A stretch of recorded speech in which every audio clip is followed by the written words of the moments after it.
السلام عليكم ورحمة الله وبركاته. الحمد لله نحمده ونستعينه ونستغفره ونعوذ بالله من شرور أنفسنا ومن سيئات أعمالنا من يهده الله فلا مضل له ومن يضلله فلا هادي له وأشهد أن لا إله إلا الله وحده لا شريك له وأشهد أن محمدا عبده ورسوله صلى الله تعالى عليه وعلى آله وصحبه وسلم تسليما كثيرا. يا أيها الذين آمنوا اتقوا الله حق تقاته ولا تموتن إلا وأنتم مسلمون. يا أيها الناس اتقوا ربكم الذي خلقكم من نفس واحدة وخلق منها زوجها وبث منهما رجالا كثيرا ونساء. اتقوا الله الذي تساءلون به والأرحام إن الله كان عليكم رقيبا. يا أيها الذين آمنوا اتقوا الله وقولوا قولا سديدا يصلح لكم أعمالكم ويغفر لكم ذنوبكم ومن يطع الله ورسوله فقد فاز فوزا عظيما. أما بعد فإن خير الحديث كتاب الله وخير الهدي هدي محمد صلى الله عليه وسلم وشر الأمور محدثاتها وكل محدثة بدعة وكل بدعة ضلالة وكل ضلالة في النار. أعوذ بالله من الشيطان الرجيم. بسم الله الرحمن الرحيم. لقد كان لكم في رسول الله أسوة حسنة লিমান কানা ইয়ারজুল্লাহ ওয়াল ইয়াউমাল আখির ওয়া যাকারাল্লাহ কাসীরা। আল্লাহ পাক রব্বুল আলামিনের সমস্ত প্রশংসা যে আল্লাহ পাক রব্বুল আলামিন আমাদের উপর জীবনে একবার হজ ফরজ করেছেন। সালাত এবং সালাম নাযিল প্রিয় নবী মুহাম্মদুর রাসূলুল্লাহ সাল্লাল্লাহু আলাইহি ওয়াসাল্লাম প্রতি, যিনি জীবনের শেষে আল্লাহ পাক রব্বুল আলামিন যখন হজ ফরজ করলেন তখনই তিনি বিদায় হজ করেছেন, যাকে বিদায় হজ বা হাজ্জাতুল বিদা বলা হয়। এবং তাতে নবী করিম সাল্লাল্লাহু আলাইহি ওয়াসাল্লাম হজের করণীয়, হজের বর্জনীয়, হজের বিধিবিধান, হজের আহকাম, মাসলা মাসাইল সবকিছুই শিখিয়েছেন এবং বারবার করে রিপিট করেছেন সাহাবায়ে কেরামদের সামনে, খুযু আন্নী মানাসিকাকুম, আমার থেকে তোমরা হজের বিধিবিধান, হজের হুকুম আহকাম শিখে নাও, গ্রহণ করো। সুতরাং প্রত্যেক মুসলিম নরনারী যারা হজে যাবেন, যাদের উপর হজ ফরজ হয়েছে, হজে যাওয়ার আগে হজ সম্পর্কে বিস্তারিত জ্ঞান হাসিল করা ফরজ। হজে যা করণীয় তা জানাও ফরজ, হজে যা বর্জনীয় তাও জানা ফরজ। আল্লাহ পাক রব্বুল আলামিন যেন আমাদেরকে হজ আদায় করার তৌফিক দান করেন। যেসব ভাইরা এখনো হজ করেননি, যেসব ভাইরা হজ করেছেন তাদের হজকে আল্লাহ পাক যেন মকবুল করে দেন, তা যেন কবুল করেন আল্লাহ পাক রব্বুল আলামিন। যেসব ভাইরা হজ করেছেন তাদেরকে আল্লাহ আরো বেশি যেন নফল হজ আদায় করার তৌফিক দান করেন। যারা নিয়ত করেছেন তাদের নিয়ত আল্লাহ পাক পুরা করার তৌফিক দান করেন। হজ সম্পর্কে আমাদের এর পূর্বের বেশ কিছু আলোচনা আছে, যেগুলোতে বিস্তারিত হজের গুরুত্ব, হজের ফজিলত, হজ করলে কি পাবেন ইহকাল পরকালে, এগুলি আলোচনা আছে। এছাড়াও রয়েছে হজের কার্যাবলী, হজের প্রত্যেক দিনের কাজ কি, এসব আলোচনা আমাদের রেকর্ড হয়ে আছে। সুতরাং ওই বিষয়গুলি সম্পর্কে আজকে আলোচনা করব না। আর এছাড়াও হজের বিশেষ আমাদের কোর্স জুমার দিনে হবে। জুমার দিন মাগরিব পরে আমাদের ক্লাস রয়েছে হজের, জুমার দিন এশা পরে হজের ক্লাস রয়েছে। এই ক্লাসগুলিতে আপনারা হাজির হতে পারবেন যারা বিশেষ করে এই বছরে হজে যাবেন এখান থেকে।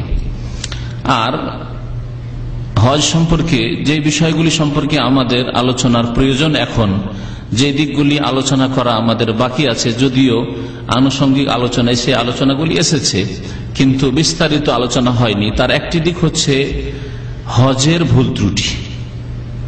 হাজী সাহেবরা অনেকেই হজে গিয়ে যে ভুল ত্রুটিগুলি করে থাকেন, এই ভুল ত্রুটিগুলিকে শনাক্ত করা, যাতে করে এই ভুল না করেন আপনি হজে গিয়ে। হজে গিয়ে হজের করণীয় যেমন আপনাকে করে আসতে হবে, তেমনি হজের ভুল ত্রুটি থেকে আপনাকে ভুল মুক্ত হয়ে হজ করে আসতে হবে। হজের ভুল যদি এমন ভুল করেন যে আপনি ফরজ রুকনি ছেড়ে দিলেন, তাহলে আপনার হজই হবে না। হজে যাওয়া আসা আপনার শুধু স্বার্থ হলো, আর কোনো কাজে আসবে না সেই হজ। হজের যদি ওয়াজিব ছুটে যায় অথচ জানার সুযোগ সুবিধা ছিল, তাহলে হজ অসম্পূর্ণ হবে। যে হজ যে ঘাটতি পূরণের জন্য দাম দিতে হবে। হজে যদি সুন্নত ছুটে তাহলে নেকি কমতে থাকবে। যখন একাধিক সুন্নত ছাড়বেন, বেশ কিছু সুন্নত ছাড়বেন, তাহলে আপনার হজ অনেকটাই দুর্বল হবে। হজে গেলেন কিন্তু আপনি হারাম মুক্ত হজ করলেন না, হারাম রিজিক থেকে বেঁচে থাকলেন না, হারাম পয়সা দিয়ে হজ করলেন, তাহলে সেই হজ মকবুল হবে না। হজে গিয়ে আরো ভুল ত্রুটি অনেক করে থাকে। আর যে দিকগুলি আজকে আলোচনা করব সেগুলি হচ্ছে দুই রকমের। হজের ভুল ত্রুটি হচ্ছে দুই রকমের মোটামুটি সবগুলি ভুল ত্রুটি হয়তো তুলে ধরা সম্ভব নয়, কিন্তু যে ভুল ত্রুটিগুলি সাধারণত খুব বেশি হয়ে থাকে সেগুলি হয়তো এখানে তুলে ধরার চেষ্টা করব। হজের ভুল ত্রুটি একরকম হচ্ছে বিদাতি কাজ, হজের মধ্যে গিয়ে বিদাতি কাজ করা। বিদাত হচ্ছে গুমরাহি, আর গুমরাহির পরিণাম হচ্ছে জান্নাত নয় জাহান্নাম। সুতরাং হজ করতে গিয়ে হাজী সাহেবরা যে বিদাতগুলি করে থাকেন সে সম্পর্কে কিছু আলোচনা পেশ করব। হজের আরেক ধরনের ভুল ত্রুটি হচ্ছে যে সেগুলি বিদাত নয় কিন্তু সেগুলি গুনহার কাজ, হজ বিরোধী কাজ, অথবা হজের যে নিয়ম তালিকা রয়েছে তার বিপরীত কাজ, যেসব কাজ করা রয়েছে সেগুলিতে কিছু ঘাটতি করা, কিছু করা, এই ধরনের কাজ। দুই রকম ভুল কেন বললাম? এই জন্য বললাম যে ভুল মানুষের দুই প্রকার, মুসলিমদের ভুল দুই প্রকার। বিদাত ওই ধরনের ভুল যেগুলিকে মানুষ ভুল মনে করে না, নেকি মনে করে। তাহলে হজের বিদাত বললাম মানে ওই সব কাজগুলি হজে গিয়ে করা যেগুলিকে হাজী সাহেব জেনে শুনে করছে এবং নেকির কাজ মনে করে করছে। যেমন উদাহরণ দিতে পারবেন যে হজে গিয়ে হাজী সাহেব এমন কিছু কাজ করছে যেগুলি আসলে ভুল, কিন্তু কাজগুলি করছে হাজী সাহেব নেকি মনে করে। অনেক রয়েছে,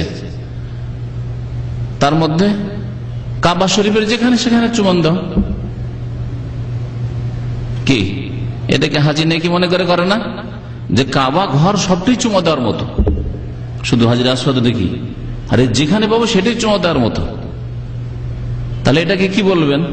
হ্যাঁ, গুনার কাজ আর হজের ভুল ত্রুটি, কিন্তু তার সাথে বিদাত।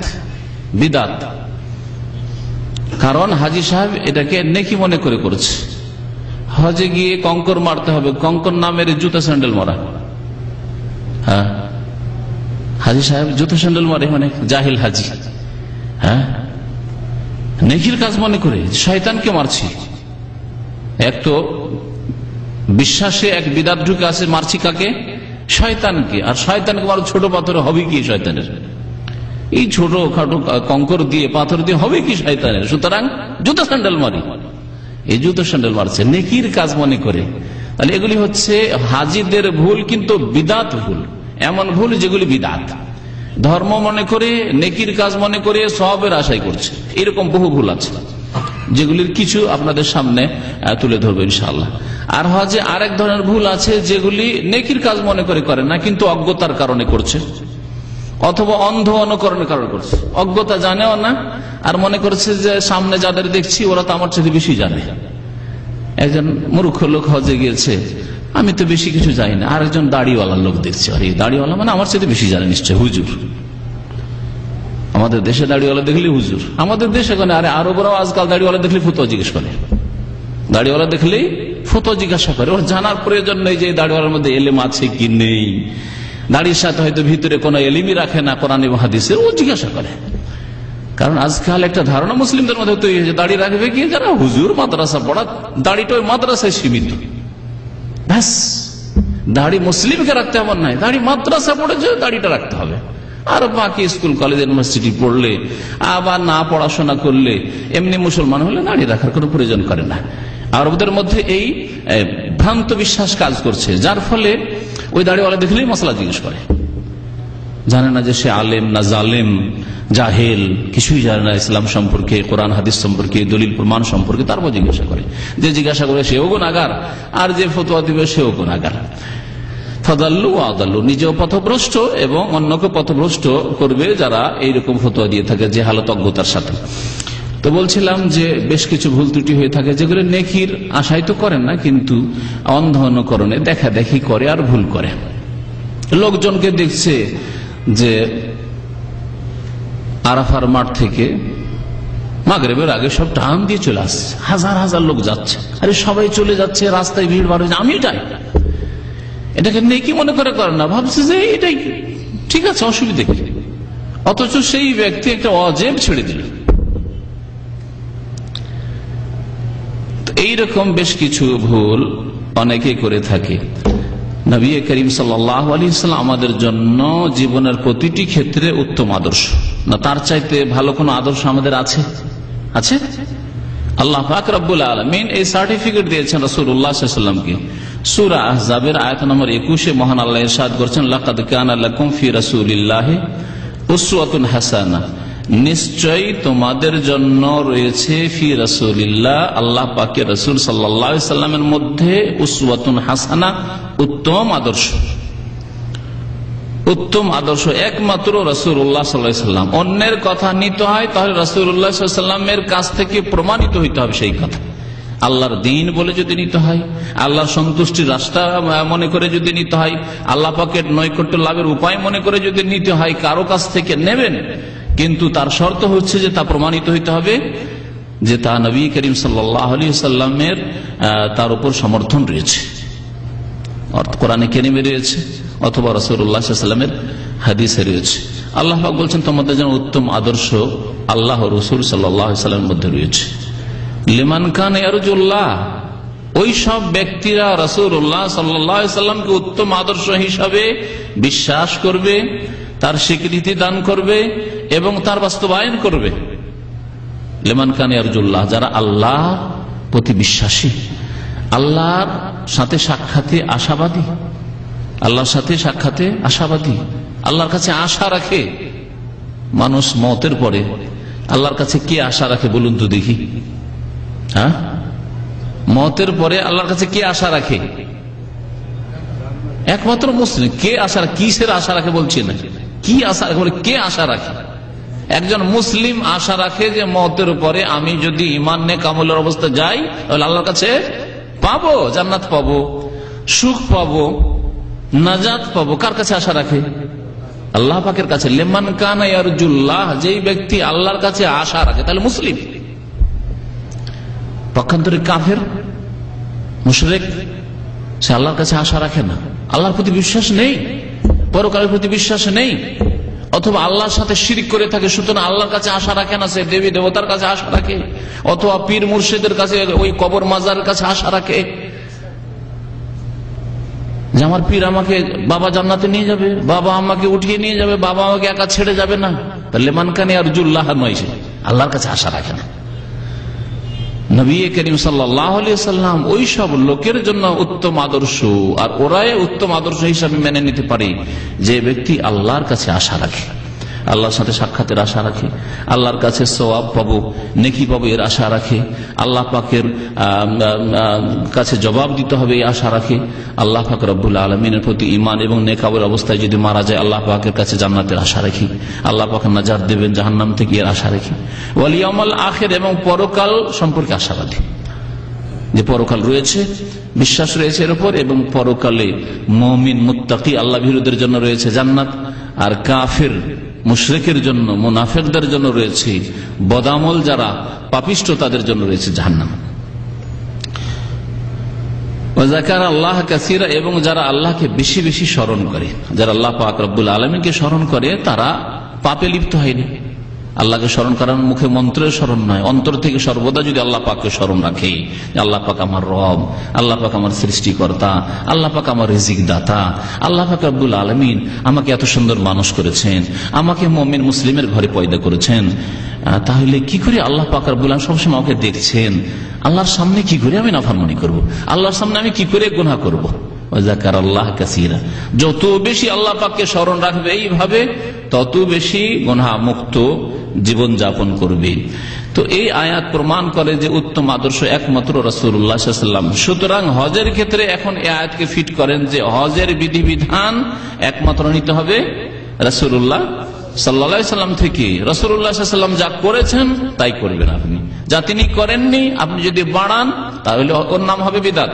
নবী করিম সাল্লাল্লাহু আলাইহি ওয়াসাল্লাম করেছেন, আপনি করছেন না, মেনায় অবস্থান করেছেন, রাত্রে আপনি মেনায় মক্কায় কাটিয়ে আসেন, নেকির জন্য কাটিয়ে আসেন না, কিন্তু চলে গেলেন আপনি অজ্ঞতার কারণে, অথবা লোকের দেখা দেখি রাতের অধিকাংশ অংশ মেনার বাইরে 11-12 তারিখের এই রাতগুলি, বিশেষ করে যে মেনার রাত যে বলা হয়, এই রাতগুলিকে আপনি মক্কায় কাটিয়ে চলে আসলেন।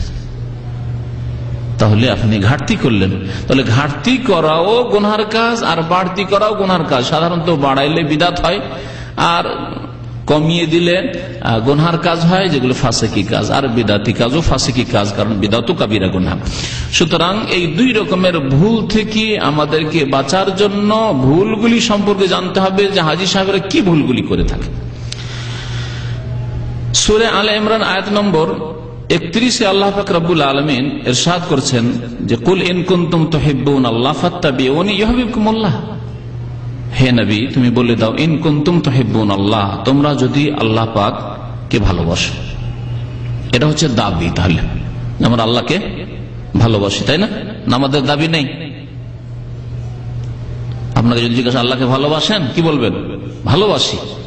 তাহলে ভালোবাসার প্রমাণ দিতে হবে।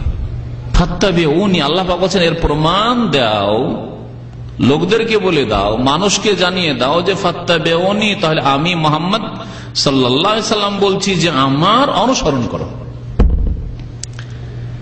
ভালোবাসার দাবি আর ওর প্রমাণ হচ্ছে নবী করিম সাল্লাল্লাহু আলাইহি ওয়াসাল্লামের অনুসরণ, নবী করিম সাল্লাল্লাহু আলাইহি ওয়াসাল্লামকে ফলো করা, তার পেছনে পেছনে চলা। তাহলে সাইডে চলে যাবেন না, রাস্তা ছেড়ে দিয়ে সামনে বেড়ে যাবেন না। লা তুকাদ্দিমু বাইনা ইয়াদাইল্লাহি ওয়া রাসূলিহি, আল্লাহ এবং রাসূলের সামনে বেড়ে যাবেন না, পিছনে থেকে যাবেন না।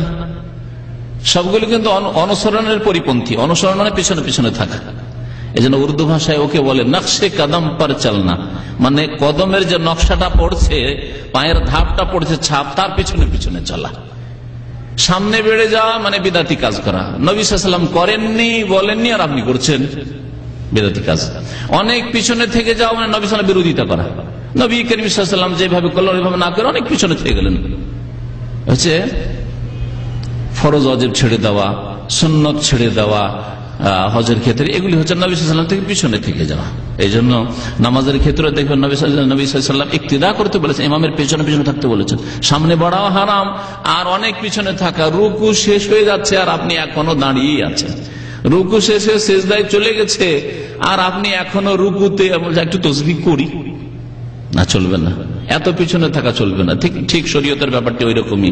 ফাত্তাবিউনি, আল্লাহ পাক ইত্তিবা করতে বলেছে রাসূলুল্লাহ সাল্লাল্লাহু আলাইহি ওয়াসাল্লামের, নবী করিম সাল্লাল্লাহু আলাইহি ওয়াসাল্লামের অনুসরণ করতে হবে। তাহলে প্রমাণ পেশ করা যাবে যে আল্লাহ পাক কে আমরা ভালোবাসি। তাহলে আল্লাহ পাক কি দিবেন?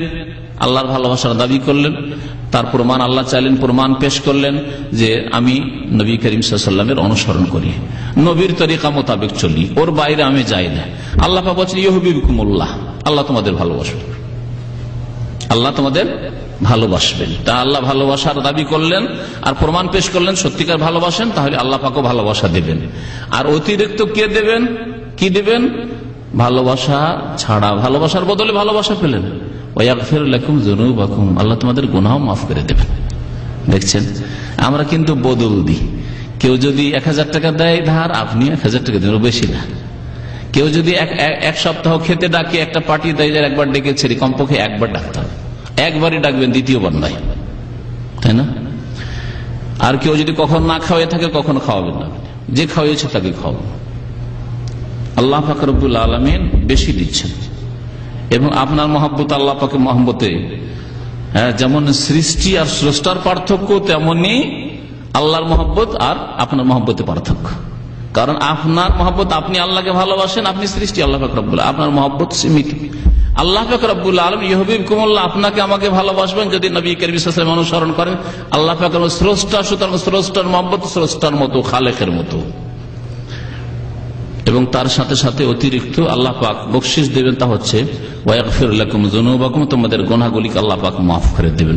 যার গুনাহ মাফ হয়ে গেল, যাকে আল্লাহ পাক ভালোবাসেন, সেই তো আল্লাহর ওলি, আল্লাহর বন্ধু, আর তার তো কোনো চিন্তা নেই, তার ভয় নেই, সুতরাং সেই তো জান্নাতি। আল্লাহ পাক যেন আমাদের বুঝার এবং আমল করার তৌফিক দান করেন। এখন আপনাদের সামনে ওই ভুলগুলি তুলে ধরছে, যে ভুলগুলি হাজী সাহেবরা করে থাকে। প্রথম ভুল হচ্ছে, হাজী সাহেবরা যখন বাড়ি থেকে বিদায় হন, এখানকার হাজি, প্রবাসী হাজি না, প্রবাসী হাজিরাকে তো অনেকে হাজি মনে করেন। জানেন কিনা এই ব্যাপারটি? আপনারা জানেন? প্রবাসী হাজিরা হজ করে গেলে অনেক বিদাতি মোল্লারা বলে, তোমাদের হজ আবার কি, তোমরা তো ওখানে চাকরি করতে গেছো, সুতরাং হজই নাই। এই এক জেহালতের ফতোয়া দিয়ে থাকে। হাজি আসল যারা দেশ থেকে খরচ করেছে তাদেরকে হাজি মনে করে বিদাতিরা। তো ওই হাজিরা যারা দূর দূরান্ত থেকে বিদেশ থেকে হজ করতে আসে হজের উদ্দেশ্যে, তাদেরকে বিদায় করার সময় আমি এই দৃশ্য না দেখলো, যারা দেখেছে তারা বয়ান করেছে আমার সামনে, বাড়ি থেকে নারায়ে তাকবীর আল্লাহু আকবার, নারায়ে তাকবীর আল্লাহু আকবার, আল্লাহ জমুক সাহেব জিন্দাবাদ। শুনেছেন না শোনেননি কোনদিন? দেখেন, এই করে একেবারে রেল স্টেশন পর্যন্ত, বাসে, ট্রাকে, বিভিন্ন গাড়িতে চেপে যতটা হাঁটা রাস্তা হাঁটা, তারপরে স্টেশন পর্যন্ত, ট্রেনে ওঠা পর্যন্ত, আর যদি বিমানবন্দর কাছে থাকে তো এয়ারপোর্টে ঢুকানো পর্যন্ত নারায়ে তাকবীর আল্লাহু আকবার। এই যে বিদায় করার তরিকা, এটা কি? হ্যাঁ, নেকির আশাই করছে না যে হাজি যদি এরকম করে কষ্ট করে একটু বিদায় করে আসি তো নেকি পাবো। নেকির আশায় যদি কিছু করা হয় হজ সংক্রান্ত বা ইবাদত সংক্রান্ত, তাকে কি বলা হয় বললাম একটু আগে? বিদআত বলা হয়। সুতরাং এটি হচ্ছে আমাদের বিদআত। ওয়াকুল্লু বিদআতিন দালালা ওয়াকুল্লু দালালাতিন ফিন্নার। প্রত্যেক বিদআত হচ্ছে গুমরাহি এবং প্রত্যেক গুমরাহি ভ্রষ্টতার পরিণাম হচ্ছে জাহান্নাম। তারপর হাজি সাহেব যখন ফিরে যান ওই একই অবস্থা, এয়ারপোর্ট থেকে নিয়ে যাওয়ার সময়। এখন তো হাজি এসছে, আলহাজ অমুক সাহেব তো বলবেই, বা হাজি অমুক সাহেব। আমাদের মৌলভী মৌলানা যদি হজ করে তো আলহাজ মৌলানা, আর সাধারণ মানুষ মিসকিন যদি হজ করে তো হাজি অমুক সাহেব। এই পার্থক্য আবার আছে। তো এই বিদায় করার সময় অথবা যখন আসলো হজ করে হাজি সাহেব, তখন তাকে বাড়ি নিয়ে যাওয়ার জন্য, যে রিসিভ করার জন্য যারা আসে তারা ওই তাকবীর দিয়ে থাকে আর নারা জিন্দাবাদ করে থাকে, এসব বিদআত। অথবা জিকির আজকার করে থাকে বিভিন্ন দেশে, কারণ এগুলো আলোচনা হচ্ছে আন্তর্জাতিক আলোচনা, এক দেশের বিদআত নয়। আমাদের দেশে শুধু নারায়ে তাকবীর আল্লাহু আকবার করে, কিন্তু যেমন আরো বেশ কিছু দেশ আছে যেসব দেশে জিকির আজকার করে, হ্যাঁ, সুবহানাল্লাহ, আলহামদুলিল্লাহ, লা ইলাহা ইল্লাল্লাহ ইত্যাদি করে। তো এই সবগুলি হচ্ছে বিদআত। হাজিদের ভুল ত্রুটির মধ্যে আরেকটি ভুল হচ্ছে যে মহিলারা অনেকে যখন হজে বের হয় আর তার কোনো মাহরাম নেই। মহিলাদের হজ করার জন্য একটি শর্ত হচ্ছে অতিরিক্ত, যেটা পুরুষদের ক্ষেত্রে নয়, সেটা হচ্ছে মাহরাম হওয়া। মাহরাম হওয়া এটা মহিলার জন্য, কোন মহিলা সে বয়সিকা হোক না কেন, যদি হজে বের হয় তার জন্য একজন মাহরাম হইতে হবে। অর্থাৎ মাহরাম কাকে বলে? স্বামী। প্রথম বলবেন স্বামী, অথবা এমন ব্যক্তি যার সাথে তার ওই মহিলার স্থায়ীভাবে বিবাহ হারাম। শুধু বললে হবে স্থায়ীভাবে বিবাহ হারাম, কারণ বিবাহ হারাম, বিবাহিতা মহিলার বিবাহ হারাম, যে কোনো বিবাহিতা মহিলার বিবাহ হারাম। আল্লাহ পাক পঞ্চম পারার প্রথম আয়াতে বলছেন ওয়াল মুহসানাতু মিনান নিসাই, বিবাহিতা মহিলারা তোমাদের জন্য হারাম। কারো সাথে কারো বিয়ে হয়ে আছে, তাহলে ওই মহিলাকে বিয়ে করা যাবে? হারাম, যতক্ষণ পর্যন্ত তার বন্ধন আছে। ভাবি, হ্যাঁ, ছোট ভাইয়ের স্ত্রী হোক আর বড় ভাইয়ের স্ত্রী হোক, শালি, এরা হারাম নয়। কিন্তু যদি তালাক দিয়ে দেয় অথবা স্বামী মারা যায়, বিয়ে করা যাবে না? যাবে না, ইদ্যত পার হয়ে। তাহলে আপনি দেবর ভাসুর হিসাবে আপনি মাহরাম নন, আপনি দুলাভাই বা ভগ্নিপতি হিসাবে আপনি মাহরাম নন, কারণ স্থায়ীভাবে আপনি হারাম নন। স্থায়ীভাবে হারাম ছেলে, বাবা, আপন মামা, চাচাতো মামা, খালাতো মামা নয়, হ্যাঁ, আপন চাচা, চাচাতো চাচা নয়। তো আল্লাহ পাক রব্বুল আলামিন মাহরামের শর্ত লাগিয়েছেন মহিলাদের হজের ক্ষেত্রে। শুধু হজের ক্ষেত্রে না, সফরের ক্ষেত্রে মহিলারা যদি কোথাও সফর, এক শহর থেকে অন্য শহরে সফর করে, তাহলে মাহরামের সাথে সফর করতে হবে। ওয়ালা তুসাফিরুল মারআতু ইল্লা মা যি মাহরামিন। নবী করিম সাল্লাল্লাহু আলাইহি ওয়াসাল্লাম ইরশাদ করেছেন যে কোন নারী সফর করবে না বিনা মাহরামে, মাহরাম ছাড়া সফর করবে না। এখান থেকে কেউ জুবাইল যাবে অথবা এখান থেকে ফ্লাইটে চাপবে আর বাংলাদেশ থেকে ঢাকায় নামবে, ভারতে নামবে, জায়েজ নাই। বিনা মাহরামে সফর করা জায়েজ নাই, হজের সফর হোক আর অন্য কোন সফর হোক।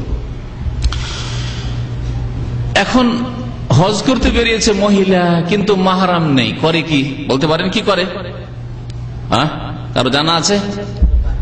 অন্য হাজি যারা আশেপাশের হাজি আসে তাদের সাথে কি করে দেয়? একটা সম্পর্ক পাতিয়ে দেয়।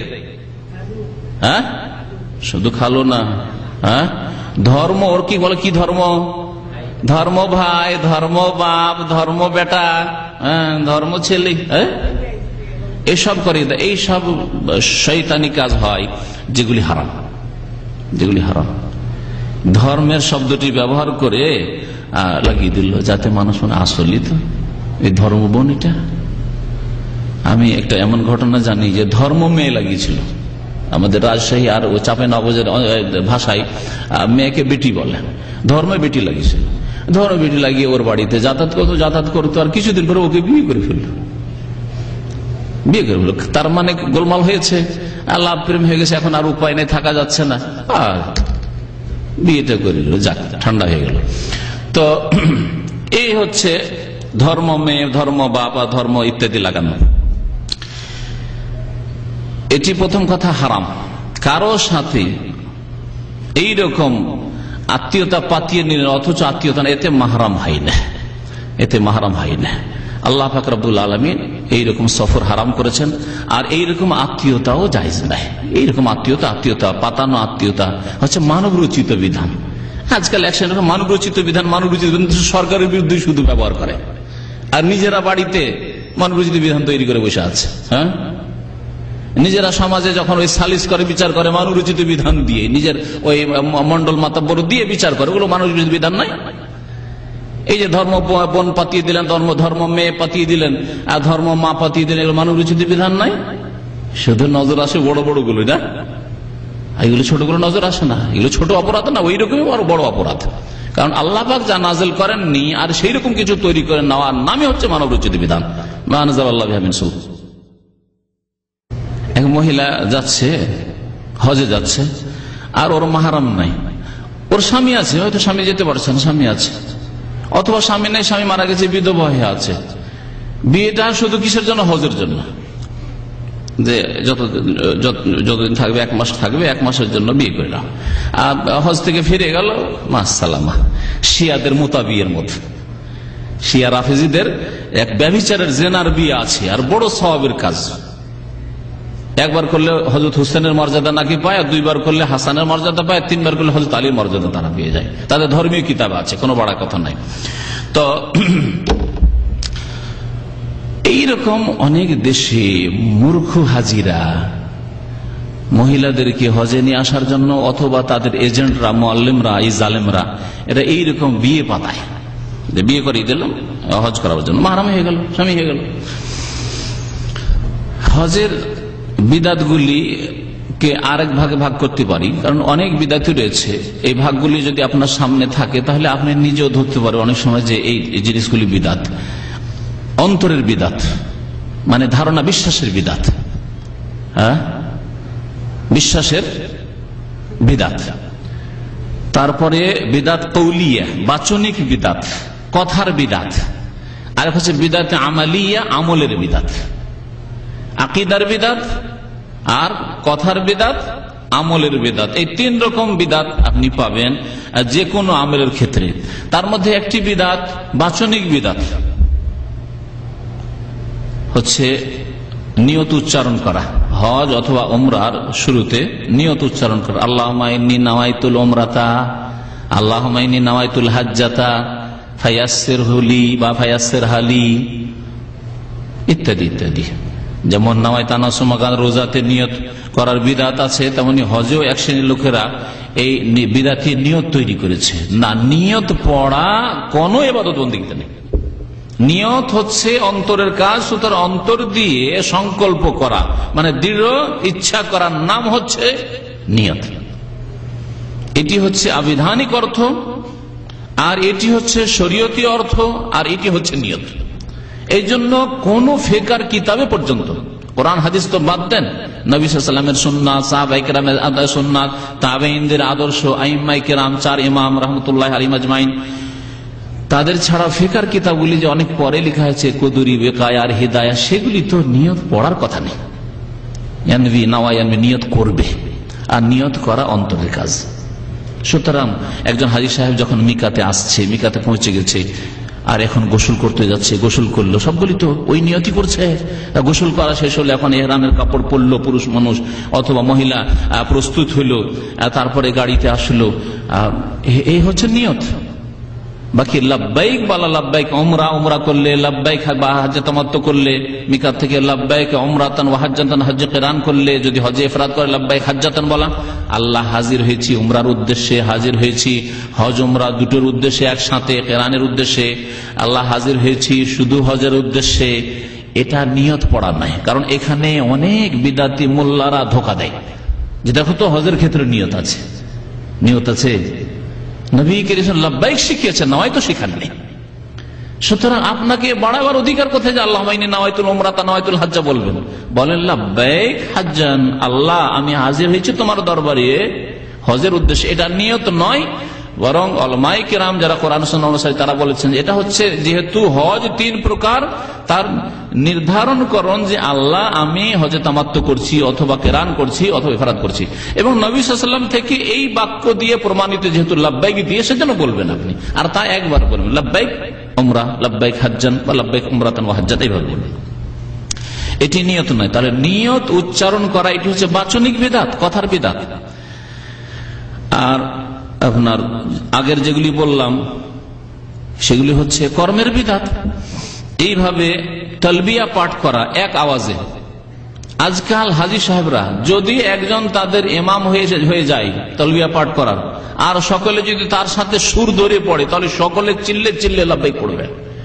আর যদি বলেন যে ভাই এটা তো তরিকা বিদআত, নবী সাল্লাল্লাহু আলাইহি ওয়াসাল্লাম সাহাবায়ে কেরাম তো এক আওয়াজে এরকম সুর ধরে পড়েননি, সুতরাং আপনারা নিজের নিজের তালবিয়া পড়েন, লাব্বাইক আল্লাহুম্মা লাব্বাইক, লাব্বাইক লা শারীকা লাক লাব্বাইক, একা একা পড়েন, তো কেউ পড়বে না। এমন অজ্ঞতা রয়েছে, এর পিছনে এক তো অজ্ঞতা রয়েছে, যার ফলে বিদআত করলে মজা লাগে, কিন্তু সুন্নত তরিকায় পড়তে বললে মজা লাগে না, পড়ে না। আর আরেকটি হচ্ছে আর এক অজ্ঞতা, সেটা হচ্ছে অনেকের লাব্বাইকি মুখস্থ নেই, তালবিয়া মুখস্থ নেই, যার ফলে ওই ভিড়ের মধ্যে পড়া তো সহজ, ভুল হলে ধরে কি? আরে 100 জন এক আওয়াজে পড়ছে, কে কার ভুল ধরবে?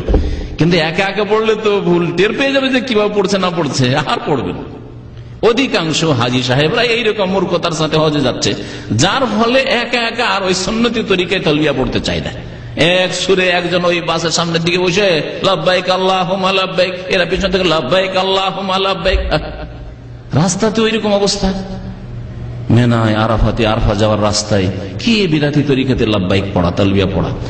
তো যেমন জিকির আজকার, সম্মিলিত জিকির আজকার বিদআত, সম্মিলিত দুয়া বিদআত, এই জন্য মোনাজাত বিদআত। একা একা আপনি দোয়া আপনার রবের কাছে, আপনাকে কে নিষেধ করবে? আপনার প্রয়োজন রয়েছে আপনার রবের কাছে, আপনি আপনার প্রয়োজন পেশ করবেন আল্লাহর কাছে, কোনো অসুবিধা নেই। কিন্তু সম্মিলিত এই যে মোনাজাত, সেই জন্যই বিদআত। সম্মিলিত জিকির এই জন্য বিদআত। তাহলে বলেন সুবহানাল্লাহ, আলহামদুলিল্লাহ, আল্লাহু আকবার, ওয়ালা হাওলা ওয়ালা কুওয়াতা ইল্লা বিল্লাহ ইত্যাদি আপনি জিকির আজকার মাঝে মধ্যে করতেই থাকেন, এটাই হচ্ছে সুন্নতি তরিকায়। কিন্তু সম্মিলিত তরিকায় ভাই একটু মহব্বতের সাথে পড়েন, লা ইলাহা শুরু করে দিলেন, এই বিদআত। লা ইলাহা শুরু করে দিয়ে ইল্লাল্লাহ বললেন না অনেক জিকিরকারীরা, বিদআতীরা।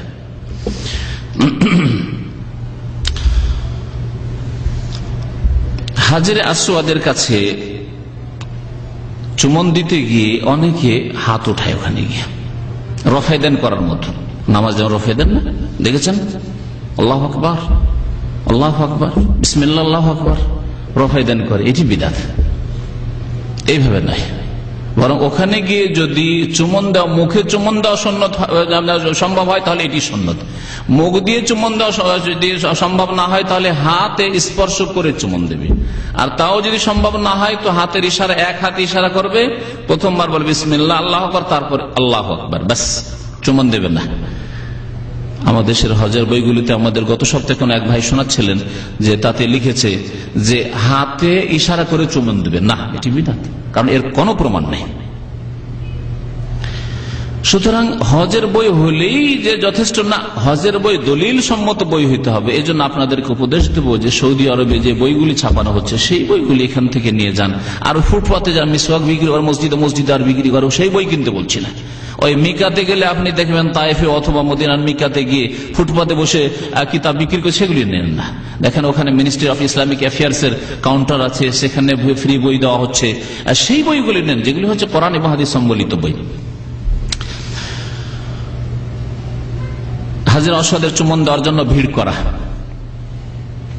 এটা হচ্ছে কোন ধরনের গুনাহ? ভিড় করা নেকির আশাই করে না, মানে যে ভিড় করলে নাকি হবে এটা মনে করে না, মানুষকে ধাক্কা দিলে যে নাকি হবে এটা মনে করে না, কিন্তু মনে করে যে না আমাকে চুমন দিতেই হবে। সুতরাং এই চুমন দিতে গিয়ে যদি কাউকে কষ্ট হয় অসুবিধা নেই, চুমন দিতে গিয়ে যদি ধাক্কাধাক্কি করতে হয় তো এমন কোনো ব্যাপার না, করতেই হবে না। হাজরে আসওয়াদে চুমন দেওয়া সুন্নত, আর মানুষকে কষ্ট দেওয়া, মুসলিম ভাই বোনদের কষ্ট দেওয়া হারাম।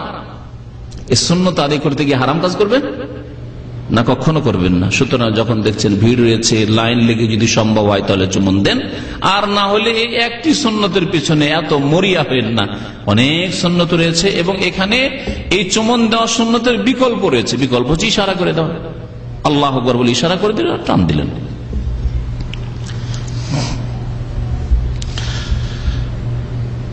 কাবা শরীফের তওয়াফ করতে গিয়ে 7 চক্করে 7 দোয়া পড়ে থাকে।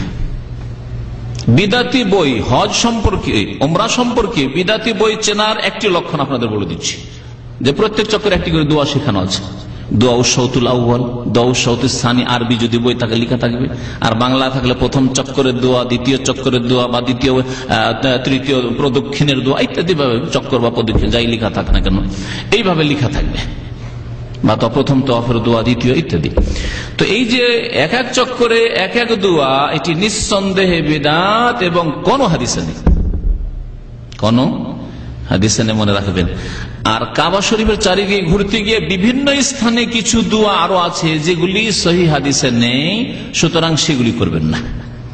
তার মধ্যে একটি দোয়া হচ্ছে যে কাবার দরজার সামনে যখন আসে তখন একটি দোয়া পড়ে, আল্লাহুম্মা ইন্না হাযাল বাইতা বাইতুকা ওয়াল হারামু হারামুকা ওয়া আনা আবদুকা ইত্যাদি। যে এটাও তো সুর ধরে পড়ে। নারী পুরুষ আরো একটি নাজায়েজ কাজ হয় যে মহিলারাও উচ্চ আওয়াজে, যেহেতু সামনে তার স্বামী অথবা ভাইরা কেউ আছে, ওরা জোরে জোরে পড়ছে আর এও তকলিদ করে মহিলারাও জোরে জোরে আওয়াজে পড়ছে। এখানে বিদআত এই দোয়াগুলি পড়া, তার সাথে সাথে মহিলারা যে উচ্চ স্বরে পড়ছে হারাম কাজে। মহিলারা উচ্চ স্বরে পড়ছে এটাকে নেকি মনে করে না হয়তো, কিন্তু অচেতন ভাবে এই হারাম কাজ করছে। তাহলে এই বিদআত করতে গিয়ে এক হারাম, এক নাজায়েজ কাজ না, এক গুনার কাজ না, বহু গুনার কাজ একসঙ্গে লোকেরা করছে। রুকনে ইরাকি, রুকন মানে হচ্ছে কর্নার, রুকন মানে হচ্ছে কর্নার। কাবা শরীফে 4টি কর্নার আছে, 2টি কর্নার স্পষ্ট দেখা যাচ্ছে, আর 2টি কর্নারের দিকে যেহেতু হিজর বা হাতিম রয়েছে, হাতিমের দেয়াল দিয়ে ঘেরা আছে, সেগুলির একটু দূর দিয়ে তওয়াফ করে আসতেন তো সেই জন্য। আর সেই রুকনগুলির নাম অনেকেই জানেন না। হাজরে আসওয়াদ যেখানে আছে এই রুকনটির নাম হচ্ছে রুকনে ইয়ামানি, ইয়ামানের দিকে। আর হাজরে আসওয়াদ যেহেতু আছে ইয়ামানের দিকে আছে, এই জন্য ইয়ামানের দিকের কর্নার, আর তার সাথে হাজরে আসওয়াদ আছে, এই জন্য আর রুকনে ইয়ামানি বলা হয় না, এটাকে বলা হয় হাজরে আসওয়াদ, হাজরে আসওয়াদের কোনা। কিন্তু হাজরে আসওয়াদে আসার আগের কর্নারটি যেটি রয়েছে সেটাকে রুকনে ইয়ামানি বলা হয়, কারণ ওই জায়গা স্পর্শ করা সুন্নাত। সুতরাং এই নামটি অনেকে জানেন না, জানেন না, হ্যাঁ, যেখানে স্পর্শ করা আছে কিন্তু চুমন দেওয়া নেই, হাজরে আসওয়াদে আসার আগের কর্নারটি।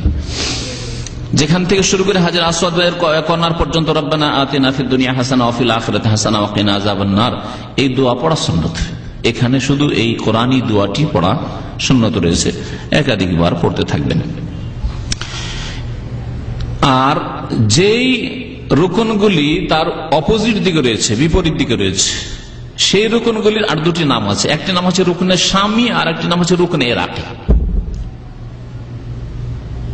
পূর্ব উত্তর দিকে যে কর্নারটি রয়েছে সেই কর্নারটি যেহেতু ইরাকের দিকে রয়েছে, সেই জন্য ওই কর্নারটিকে বলা হয় রুকনে ইরাকি বলা হয়। হাজরে আসওয়াদ থেকে যখন তওয়াফ শুরু করলেন, শুরু করার পরে মাকাম ইব্রাহিম থেকে এগিয়ে গেলেন, তারপরে যে কর্নারটি প্রথম আসলো এর নাম হচ্ছে রুকনে ইরাকি, পূর্ব উত্তর দিকে। আর তারপরে যে কর্নারটি আসলো সেটা হচ্ছে পশ্চিম উত্তর দিকে, এর নাম হচ্ছে রুকনে শামি, কারণ ওই দিকে রয়েছে শাম দেশ, সিরিয়া, ফিলিস্তিন, জর্ডন, এইসব দেশগুলি ওইদিকে রয়েছে, যার ফলে ওই কর্নারটির নাম হচ্ছে রুকনে শামি। তো রুকনে ইরাকির কাছে একটি বিদাতি দোয়া পড়া আর প্রচলন রয়েছে বিদাতিদের, আল্লাহুম্মা ইন্নী আউযু বিকা মিনাশ শাক্কি ওয়াশ শিরকি ওয়ান নিফাকি ইত্যাদি ইত্যাদি। এইভাবে দোয়াগুলি পড়ে থাকি। আর যদি আপনি খেয়াল করে শুনেন দেখবেন যারা ওই বই নিয়ে, ছোটি বই নিয়ে পড়তে থাকে, দেখে দেখে তারা এই বিদাতি দোয়াগুলি পড়ে। কাবা শরীফের যে নালা রয়েছে, ছাদের উপর থেকে যে পানি পড়ে, হ্যাঁ, সেটা দেখেছেন কোন দিকে আছে? কে বলতে পারেন কোন দিকে আছে? দেখি আপনাদের কতটা ইলম আছে। হ্যাঁ, রুকনের সামনে, রুকনে এর মাঝখানে, অর্থাৎ মদিনার দিকে। খুব সহজ ভাষায় বলতে পারেন। আর এক ভাষায় বলতে পারেন যেদিকে হিজর বা হাতিমের ঘেরা আছে সেই দিকে করে, হ্যাঁ, মাঝখানে মদিনার দিকে করে, এইদিকে মদিনা। মিজাব, আরবি ভাষায় মিজান বলা হয়, নালাকে মিজাব বলা হয়। ছাদের উপর থেকে পানি গেলে যে বইবে, একটা নালা করা আছে, সেটা হচ্ছে মিজাব। এই মিজাবের কাছে আসলে বিদাতিরা আর একটি দোয়া ওখানে আবিষ্কার করেছে। শোনেন সেই দোয়াটি, বলছে আল্লাহুম্মা আজিল্লানি ফি জিল্লিকা, হে আল্লাহ তোমার ছায়া দান করিও, ইয়াউমা লা জিল্লা ইল্লা জিল্লুকা, যেদিন তোমার ছায়া ছাড়া আর কোনো ছায়া হবে না। অর্থ তো ঠিক, কিন্তু এই যে বানিয়ে নেওয়া হয়েছে দোয়া, মানব রচিত বিধান। নবী করিম সাল্লাল্লাহু আলাইহি ওয়াসাল্লাম এই দোয়া শেখাননি, সাহাবায়ে কেরাম এই দোয়া পড়েননি, সুতরাং এসব দোয়াগুলি বিদাতি দোয়া। তারপরে রুকনে ইয়ামানিকে চুমন দেওয়া বিদাত, রুকনে শামিকে, রুকনে ইরাকিকে চুমন দেওয়া, এগুলো বিদাত। অনেকে তো কাবার যেখানে সেখানে চুমন দিয়ে থাকে, যেখানে সেখানে জড়িয়ে ধরে আছে চুমন দিচ্ছে, সবগুলি বিদাত। মাকামে ইব্রাহিমে গিয়ে চুমন দেওয়া, মাকা ইব্রাহিমকে গিয়ে ছোঁয়া, স্পর্শ করা, অথবা তাতে হাত বুলানো, হাত ফিরিয়ে করলো, তাবারুক হাসিল করলো, করে না? হ্যাঁ, তো এই সবগুলি হচ্ছে বিদাত। আর একটি বিদাত রয়েছে কাবা শরীফের দরজার সামনে, দরজা এবং হাজর আসওয়াদের সামনে, এই মাঝখানে এই জায়গাটাকে মুলতাজিম বলা হয়, এখানে দাঁড়িয়ে দোয়া করা, এখানে কাবাকে জড়িয়ে ধরে দোয়া করা, এটার হাদিস রয়েছে। কিন্তু করে কি, আরো তাবারুক হাসিল করে যে বাইতুল্লাহর যে দেয়াল আছে, দরজার সামনে যে দেওয়াল, দরজার সামনের ওপর ভাগটাকে ছোঁয়ার চেষ্টা করে আরো উপরে, আর মনে করেন যে এই জায়গা থেকে তাবারুক হাসিল করা যায়। তো এইগুলি বিদাত। এই ধরনের বেশ কিছু বিদাত কাবার সাথে সংক্রান্তই বহু বিদাত লোকেরা করে থাকে, যেগুলি সবগুলিকে বর্ণনা করা সম্ভব নয়। ওযুর শর্ত হচ্ছে নামাজের পরে বাইতুল্লাহর তওয়াফের জন্য, বাইতুল্লাহর তওয়াফের সময় আপনার ওযু থাকতে হবে। কিন্তু অনেকে মনে করে যে সাফা মারওয়া সাইয়ের জন্য ওযু থাকতে হবে। ওযু অবস্থায় আছেন আগে থেকে, অসুবিধা নেই, তওয়াফ করলেন, ওযুর অবস্থায় ছিলেন, তারপরে সাফা মারওয়ায় গেলেন, ওযুর অবস্থায় আছেন, কোনো অসুবিধা নেই। কিন্তু না, মাঝখানে ওযুটা হয়তো নষ্ট হয়ে গেল, তওয়াফ করার পর ওযু নষ্ট হয়ে গেল, তার বলছেন না, ওযুটা করে আসে। কেন ওযু করে আসবেন? বলছে সাফা মারওয়া সাই করতে হবে। কেউ যদি সাফা মারওয়া সাইয়ের জন্য উযু করে আসে, যে না এর জন্য উযু লাগবে, তাহলে এটা কি হলো? বাড়তি হলো না, হলো না? অতিরিক্ত হলো না?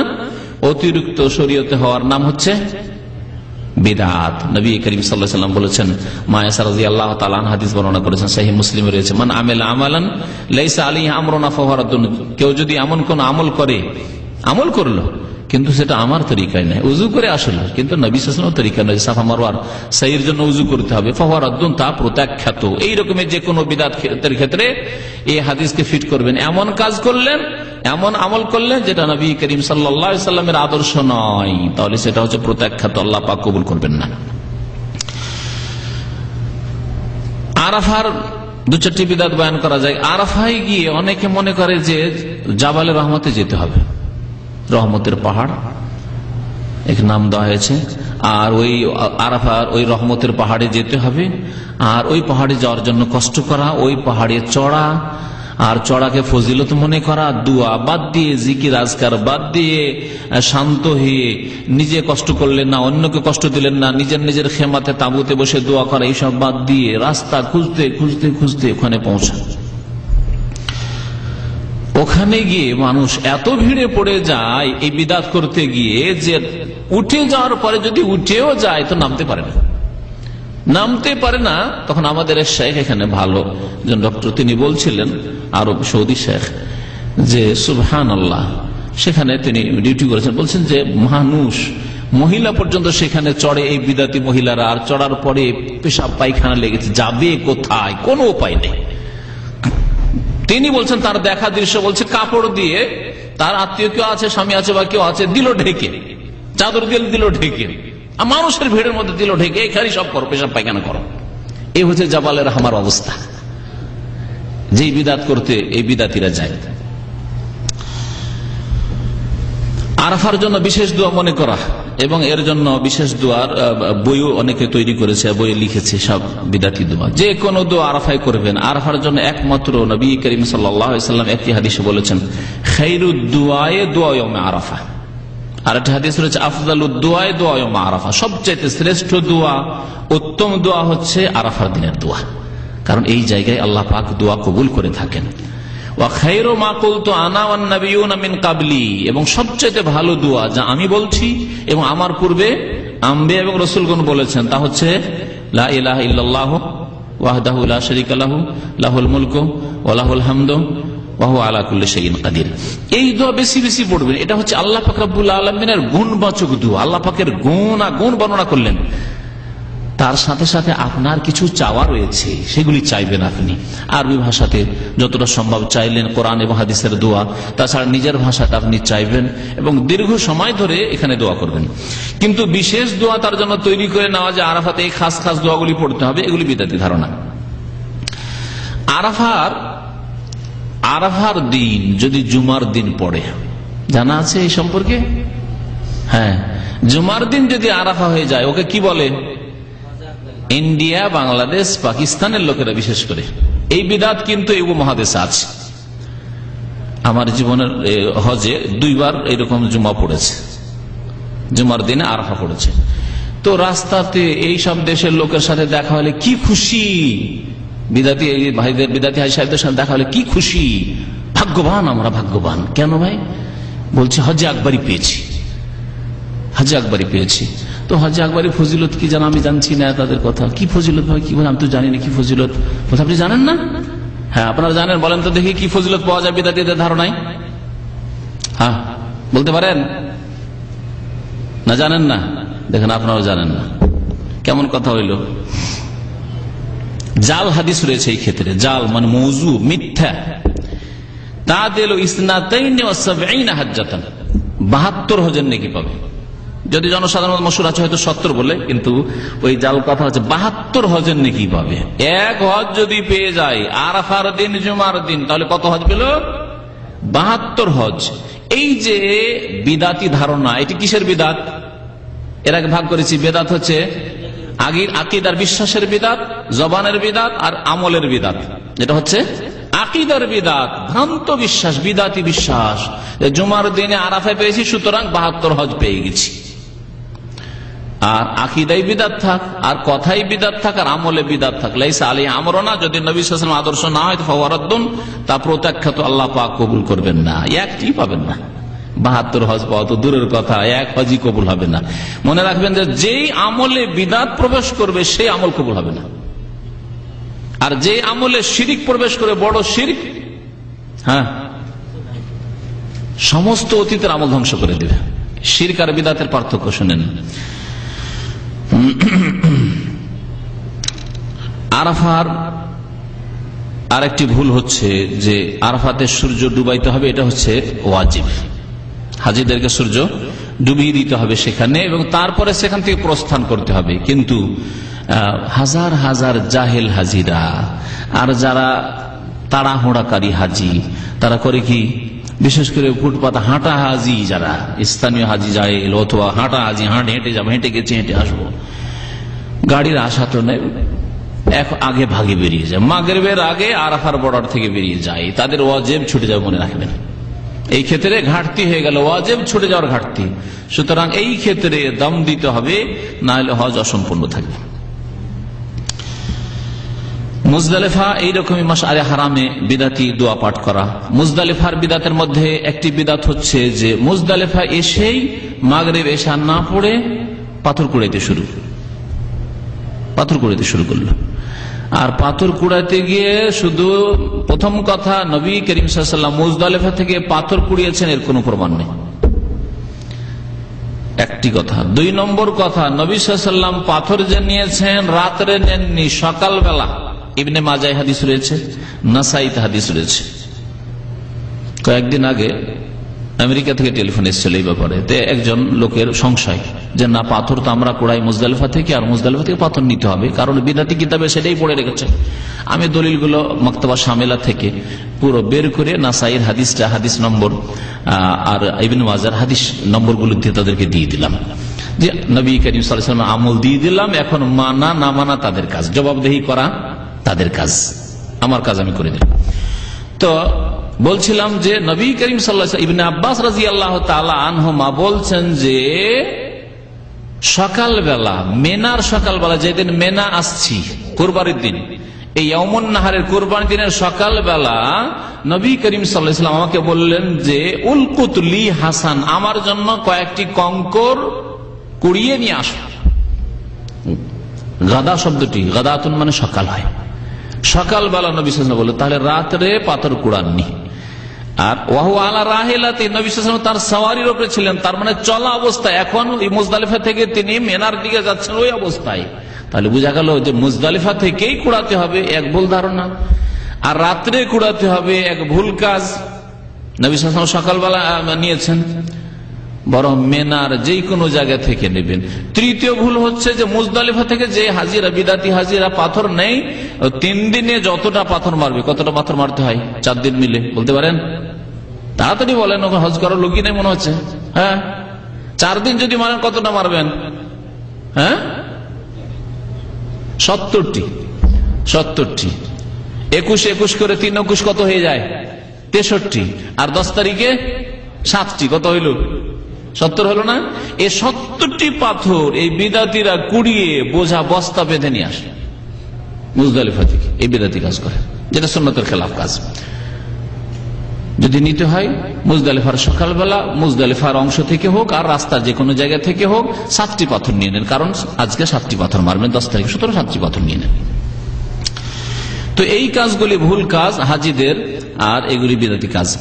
এই রাত, মুজদালিফার রাতকে অনেকে মনে করে যে এই রাত সবে তাদের মতো জাগতে হবে, রাত জাগরণ করে, সব বিদারি করে, এটিও বিদাত। নবী করিম সাল্লাল্লাহু আলাইহি ওয়াসাল্লামের সুন্নাত তরিকা, মুজদালিফা এসে মাগরিব পড়লেন, এশা পড়লেন জমা করে, মাগরিব 3 রাকাত, এশা 2 রাকাত কসর করে, আর পড়ে নিয়ে কোনো সুন্নাত না পড়ে তারপরে ঘুমিয়ে যান।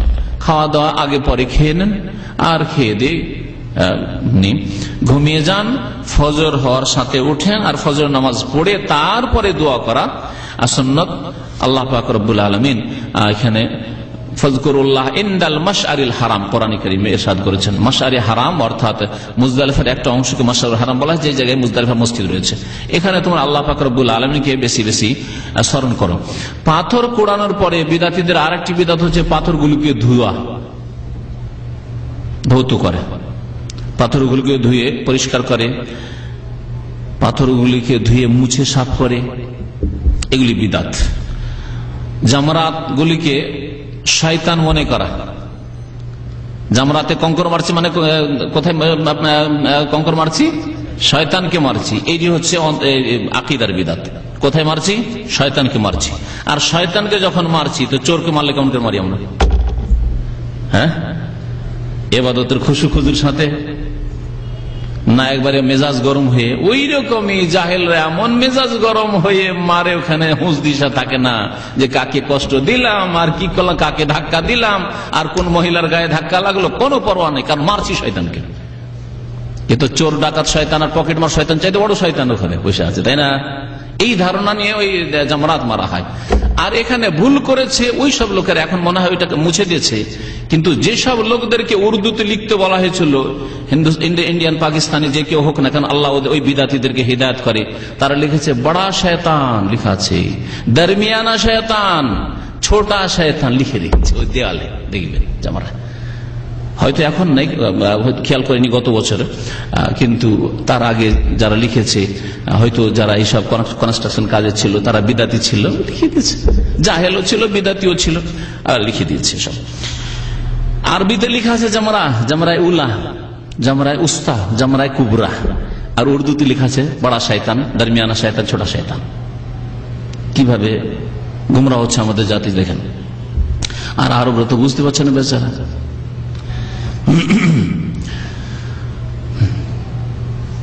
তাহলে জুতো, স্যান্ডেল বা অন্য কিছু দিয়ে, বড় পাথর দিয়ে মারা, এগুলি হচ্ছে গুলু, বাড়াবাড়ি, অতিরঞ্জন। নবী করিম সাল্লাল্লাহু আলাইহি ওয়াসাল্লাম বলছেন, গুলুতে আমার জাতি ধ্বংস হয়েছে। ইয়াকুম আল গুলু, তোমরা বাড়াবাড়ি করিও না। ফাইন্নাম আহলাকা মান কানা ক্বাবলাকুম আল গুলু ফিদ্দিন, তোমাদের পূর্বের জাতিরা ধর্মের ক্ষেত্রে বাড়াবাড়ি করার জন্যই ধ্বংস হয়েছে, সুতরাং তোমরা বাড়াবাড়ি করিও না। নবী করিম সাল্লাল্লাহু আলাইহি ওয়াসাল্লাম বারবার করে তাগিদ করছেন যে তোমরা ছোট ছোট কঙ্কর দিয়ে মারো, এমন কঙ্কর দিয়ে, পাথর দিয়ে মারিও না যাতে কারো মাথা ফেটে যায়, কারো দাঁত ভেঙে যায়, তাকসিরুস সিন ওয়া তাফকাউল আইন, কারো চোখ কানা হয়ে যায়, এইরকম পাথর দিয়ে মারিও না।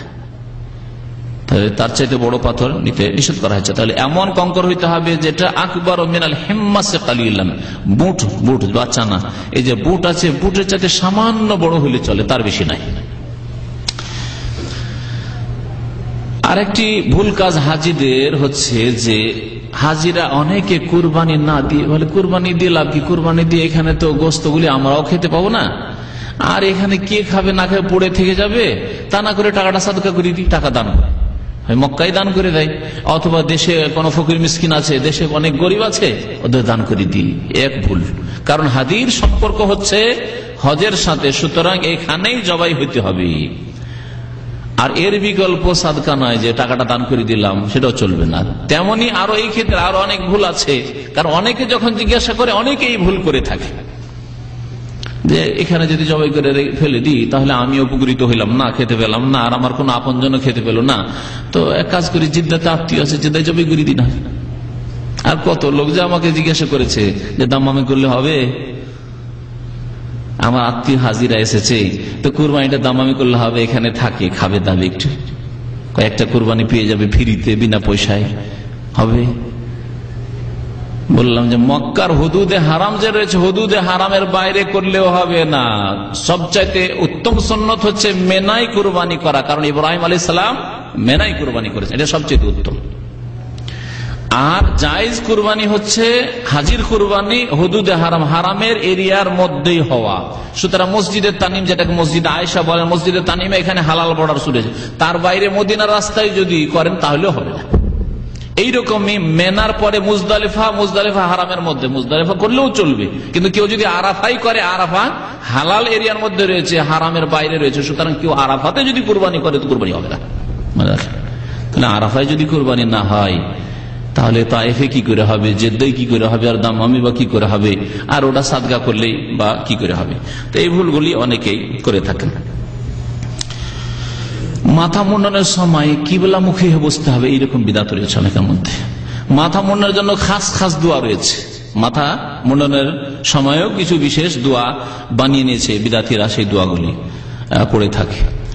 আর একটি ভুল রয়েছে হাজিদের, হাজি ছাড়াও যারা মক্কা মদিনা যায় তাদের ভুল রয়েছে, সেটা হচ্ছে যে এই ভুল ধারণা যে মক্কা মদিনাতে নাকি সূত্রার প্রয়োজন নেই, সূত্রার হুকুম নেই। শুনেছেন না শোনেন নেই? এই বিদাতি ফতোয়া অনেক আরবরা বলে থাকে। আলহামদুলিল্লাহ সৌদি আরবে ওলামায়ে কেরামদের সংখ্যা বেশি আছে, যার ফলে এখানকার লোকদের কাছ থেকে খুব কমই শোনা যায়।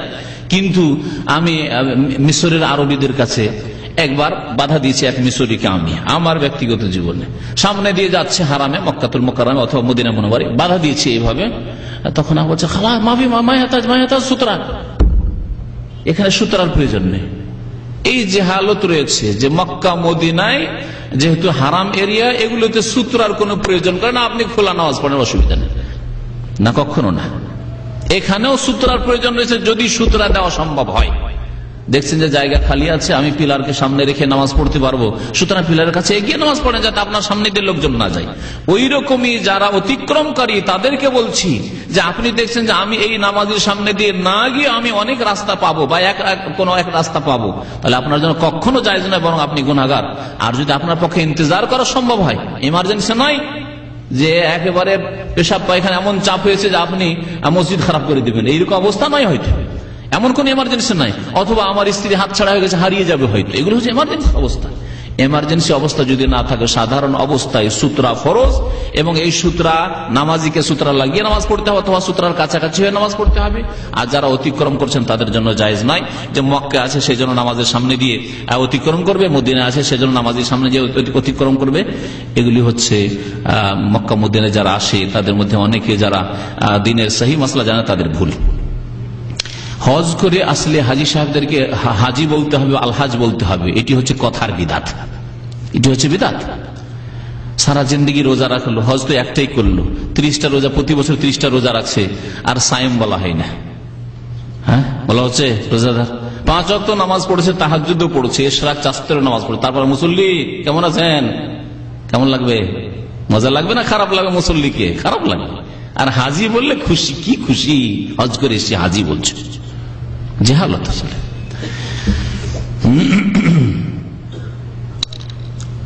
তাওয়াফ করে হারাম থেকে বের হওয়ার সময় অথবা মসজিদে নববী থেকে বের হওয়ার সময়, মসজিদ নববীতে নবী করিম সাল্লাল্লাহু আলাইহি সাল্লামের কবরের কাছে গিয়ে সালাম পড়ার পরে বের হওয়ার সময় বিভিন্ন স্থানে পিছিয়ে ধীরে ধীরে সরতে সরতে বের হওয়া, সামনে যাবে না, কারণ এটা বেয়াদবি হয়ে যাবে। অথবা পিঠটা ফিরিয়ে দিলাম কবরের দিকে, নবী সাল্লাল্লাহু আলাইহি ওয়াসাল্লাম বেয়াদবি করে দিলাম, কারণ মাজারে তো ওইভাবে শিখিয়েছে, আটরসিতে শিখেছে, মাইজ ভান্ডারিতে শিখেছে, শাহজালালে শিখেছে, ওগুলো বেদাত শিখিয়েছে, ওগুলো কি ইসলাম শিখেছে?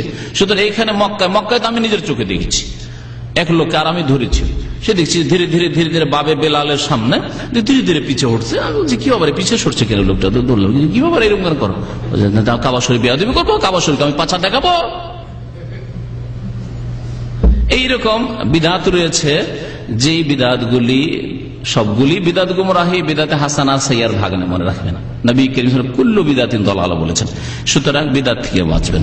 নবী করিম সাল্লাল্লাহু আলাইহি ওয়াসাল্লাম যেখানে বিয়াদবি আছে বিয়াদবিকে শনাক্ত করে দিয়েছেন, আর যেগুলি আদব সেগুলি শিখিয়েছেন, এমন কোন বিয়াদবি শিখাননি। এইরকম বিয়াদবি আমাদের দেশের মানুষরা পায়ে পা লাগিয়ে নামাজ পড়াকে মনে করে, কাঁধে কাঁধ লাগিয়ে পায়ে পা সাঁটিয়ে নামাজ পড়াকে বিয়াদবি মনে করে, জিহালত, যার ফলে শয়তানকে পাশে নিয়ে নামাজ পড়ে। পায়ে পা লাগাবেন, অথচ নবী করিম সাল্লাল্লাহু আলাইহি ওয়াসাল্লাম সাহাবায়ে কেরাম সহিহ বুখারীতে রয়েছে যে কদমের সাথে কদম লাগাতেন, কাঁধের সাথে কাঁধ লাগাতেন, তারপরে সাহাবায়ে কেরাম নামাজ পড়তেন। আনাস রাদিয়াল্লাহু তাআলা আনহু বর্ণনা করছেন।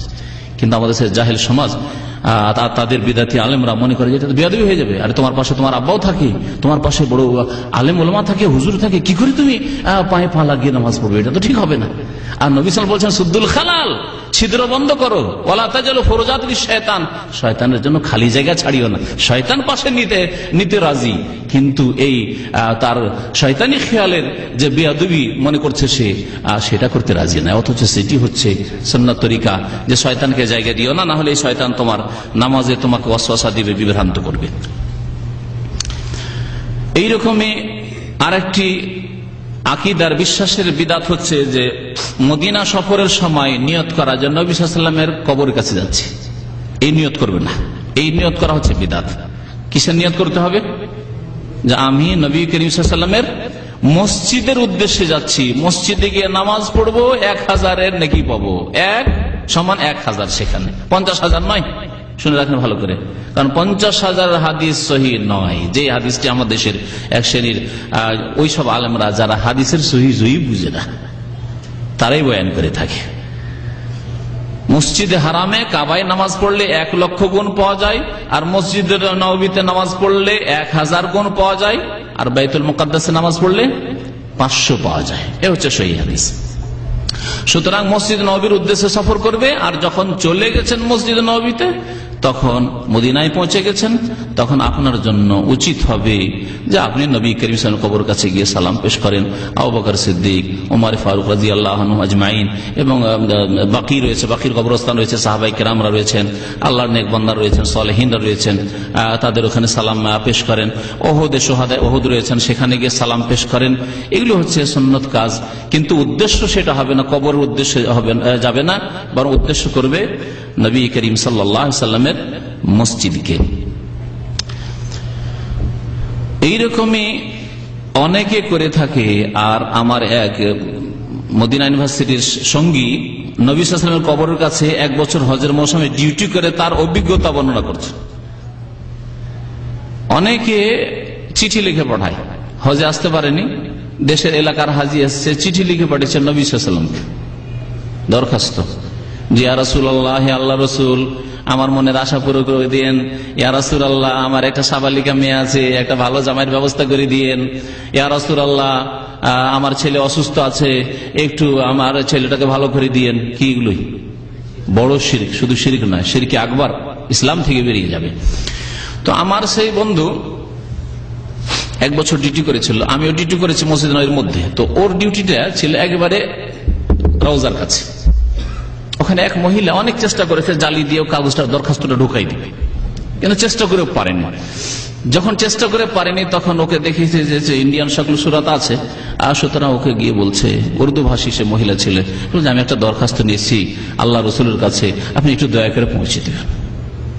নিয়ে নিল হাতে, পড়ে দেখে 10টি দরখাস্ত। মহিলা সাবালিকা, অবিবাহিতা, বিবাহ হয়নি। ইয়া রাসূলুল্লাহ, আমার জন্য একটা ভালো স্বামীর ব্যবস্থা করে দিও। এইভাবে 10টি দরখাস্ত, শিরকি দরখাস্ত সবগুলি। তো এইভাবে অনেকে দরখাস্ত লিখে পাঠায়। আর একটি বিদাত আছে যেটা আমাদের দেশের বড় বড় শাইখুল হাদিসরা করে। আর একটি বিদাত আছে বড় বড় শাইখুল হাদিস। যখন মদিনা ইউনিভার্সিটির ছাত্র ছিলাম, তো এক শাইখুল হাদিস মানে দাওরায়ে হাদিস মাদ্রাসায় বুখারী পড়ান, আর যারাই বুখারী পড়ায় দাওরায়ে হাদিস মাদ্রাসায় তাদেরকে শাইখুল হাদিস বলা হয়। তো তিনি তার এক পরিচিত মদিনার ছাত্রকে চিঠি লিখেছে, চিঠিটা আমি নিজে পড়লাম। চিঠিতে লিখেছে যে আপনি তো মদিনায় থাকছেন, যখন মদিনায় থাকছেন তো নবী সাল্লাল্লাহু আলাইহি ওয়াসাল্লামের কবর মোবারকের কাছে গিয়ে আমার সালামটা পৌঁছিয়ে দেবেন। এই যে কারো মাধ্যমে নবী সাল্লাল্লাহু আলাইহি ওয়াসাল্লামকে সালাম পৌঁছানো, কেউ আসছে মদিনায় চাকরি করার জন্য অথবা পড়াশোনার জন্য, আমার সালামটা নবী পাকের রওজায় পৌঁছিয়ে দিবেন। মানুষকে বলা যে সালামটা আমার পৌঁছিয়ে দেবেন, অথবা লিখে পড়া চিঠিতে যে আপনি মদিনায় থাকছেন বা মদিনায় তো যান মাঝে মাঝে দাম্মামে থাকছেন, তো এবার মদিনা গেলে আমার সালামটা নবী পাকের রওজায় পৌঁছিয়ে দিবেন। এটি বিদাত, এই আমলটি বিদাতি আমল। সুন্নত হলে কি? সুন্নত হচ্ছে নবী করিম সাল্লাল্লাহু আলাইহি ওয়াসাল্লামের প্রতি সালাম, যে কোনো জায়গা থেকে আপনি সালাম পেশ করেন, সেই সালাম পৌঁছাবার জন্য আল্লাহ পাক তার নেক বান্দা ফেরেশতাগণকে নিযুক্ত রেখেছে। নবী করিম সাল্লাল্লাহু আলাইহি ওয়াসাল্লামের হাদিস নাসাইতে রয়েছে, আরো বিভিন্ন হাদিসের কিতাবে রয়েছে হাদিস সহিহ। ইন্না লিল্লাহি মালাইকাতান সাইয়াহিন, নিশ্চয় আল্লাহ পাক রব্বুল আলামিনের অনেক ফেরেশতা রয়েছেন যারা ভ্রমণকারী। সাইয়াহ, সাইয়াহ মানে ভ্রমণকারী, পর্যটক যারা, তাদেরকে আরবিতে এখনো সাইয়াহ বলা হয়। সাইয়াহিন, তারা ভ্রমণ করতে আছে।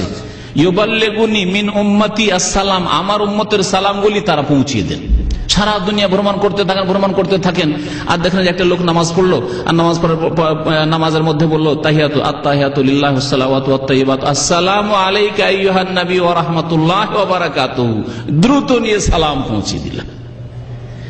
তারপরে সবচেয়ে উত্তম সালাম, নামাজের অবস্থায় কাউকে সালাম দিতে পারবো না। আপনি একটু চিন্তা করে দেখুন, নামাজের অবস্থায় বাবাকে সালাম দেওয়া যাবে? আপনি নামাজ পড়ছেন আর আপনার আব্বা পাশে চলে এসে সালাম দেওয়া যাবে? শ্বশুরকে সালাম দেওয়া যাবে? যাকে অনেক বিদাতিরা কি বলা বলে, শ্বশুর কি বলা। আর নিজের জন্মদাতা বাবাকে কি বলা বলে, আবার শ্বশুরকে কেন কি বলা বলে? তা আমি তো এখন পর্যন্ত রহস্য খুঁজে পাই না। যদি কোনো ভাই রহস্য জানেন তো আমাকে বলে যাবে, কারণ এলেম দরকার এগুলি, যে বিদাতিদের রহস্যটা কি। পীরকে, পীর বাবাকে কি বলা বলছে, পীরে কি বলা, শ্বশুরকে কি বলা, জন্মদাতা বাবাকে কি বলা নয়, মাকে কি বলা নয়। তো যাই হোক, কি বলছিলাম বিষয়টি? হ্যাঁ, নামাজের মধ্যে নিজের বাবাকে, নিজের শ্বশুর শাশুড়িকে, নিজের মাকে, সবচেয়ে বেশি হক মায়ের হক, বাবার হক, তারা যদি আপনার নামাজের পাশে চলে আসে, আর দীর্ঘদিন পরে দেখা হয়েছে, আপনি গিয়ে মসজিদে নামাজ শুরু করেছেন সৌদি আরব থেকে গিয়ে, 2 বছর পরে, 5 বছর, আমাদের এক ভাই যাবে 10 বছর পরে, না 11 বছর পরে, এখানে আছে 10 বছর, 11 বছর পরে যাবে। নামাজ থেকে মসজিদে প্রথম নামাজ পড়ে বাড়িতে যাওয়ার আগে নামাজ পড়া শুনল, মসজিদে ঢুকলেন, আর ঢুকার পর নামাজ শুরু করেছেন, আর মা চলে এসছে অথবা বাবা চলে এসছে, সালাম দেওয়া যাবে? নামাজের অবস্থায় সালাম দেওয়া যাবে বাবাকে?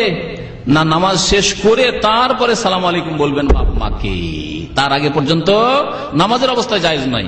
কিন্তু নবী করিম সাল্লাল্লাহু আলাইহি সাল্লাম কি আল্লাহ পাক কত বড় মর্যাদা দিয়েছেন।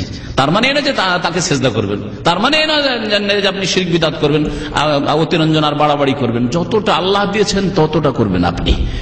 আল্লাহ পাক আপনার উপর ফরজ করেছেন যে কোনো নামাজ হবে না যদি আত্তাহিয়াত না পড়ে, যে কোনো নামাজ হবে না, নামাজের রুকুন ফরজ হচ্ছে দুরুদ ইব্রাহিম পড়া, আল্লাহুম্মা সাল্লি আলা মুহাম্মদ, এই কথা বলা। আসসালামু আলাইকা আইয়ুহান নবী, হে নবী, আপনার উপর শান্তির ধারা বর্ষিত হোক, ওয়া রাহমাতুল্লাহ, আল্লাহর রহমত বর্ষিত হোক, ওয়া বারাকাতু, আল্লাহর বরকত বর্ষিত হোক আপনার উপর।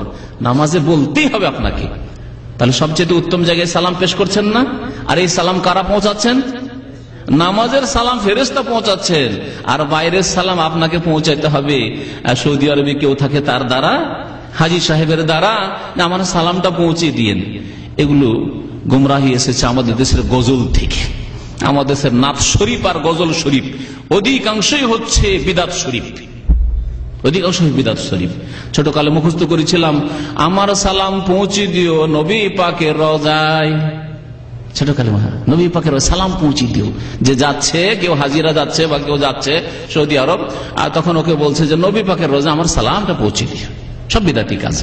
সুতরাং এইভাবে সালাম পৌঁছাবে না। বলছিলাম যে ওই শাইখুল হাদিস বুখারী পড়ান আর চিঠি লিখছেন যে আমার সালামটা নবী পাকের রওজায় পৌঁছাবে।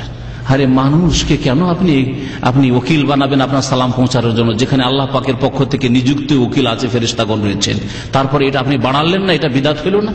নবী করিম সাল্লাল্লাহু আলাইহি ওয়াসাল্লাম সাহাবায়ে কেরাম দূরে দূরে থেকেছেন, মুআয বিন জাবাল রাদিয়াল্লাহু তাআলা ইয়ামানে গিয়ে থেকেছেন, নবী সাল্লাল্লাহু আলাইহি ওয়াসাল্লাম জীবদ্দশায় কখনো এইভাবে সালাম পাঠাননি। নবী সাল্লাল্লাহু আলাইহি ওয়াসাল্লাম ইন্তেকালের পরে সাহাবায়ে কেরাম দূর দূর পর্যন্ত গিয়েছেন, তারা কখনো এইভাবে মানুষের মাধ্যমে সালাম পৌঁছাননি নবী সাল্লাল্লাহু আলাইহি ওয়াসাল্লামের কবর মুবারকের কাছে। মদিনা প্রবেশের জন্য গোসল করা, অনেকে গোসল করে থাকে, এগুলি বিদআত।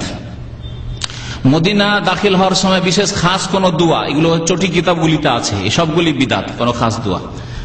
নবী সাল্লাল্লাহু আলাইহি সাল্লামের শহরে এসে, মদিনায় এসে মসজিদে নামাজ পড়ার আগেই কবর জিয়ারত করা, এটা আরেকটি বিদআত। আসলে প্রথম কাজ বাবু সালাম দিয়ে ঢুকে আগে কবর জিয়ারত না, আগে নামাজ পড়েন, মসজিদে ঢুকেন, 2 রাকাত তাহিয়াতুল মসজিদ নামাজ পড়েন যদি ফরজ নামাজের সময় না হয়, আর ফরজ নামাজের সময় হয়ে থাকলে ফরজ নামাজ পড়েন, আর তারপরে নবী করিম সাল্লাল্লাহু আলাইহি ওয়াসাল্লামের কাছে কবর জিয়ারত করে এবং কবর কাছে গিয়ে সালাম পেশ করেন।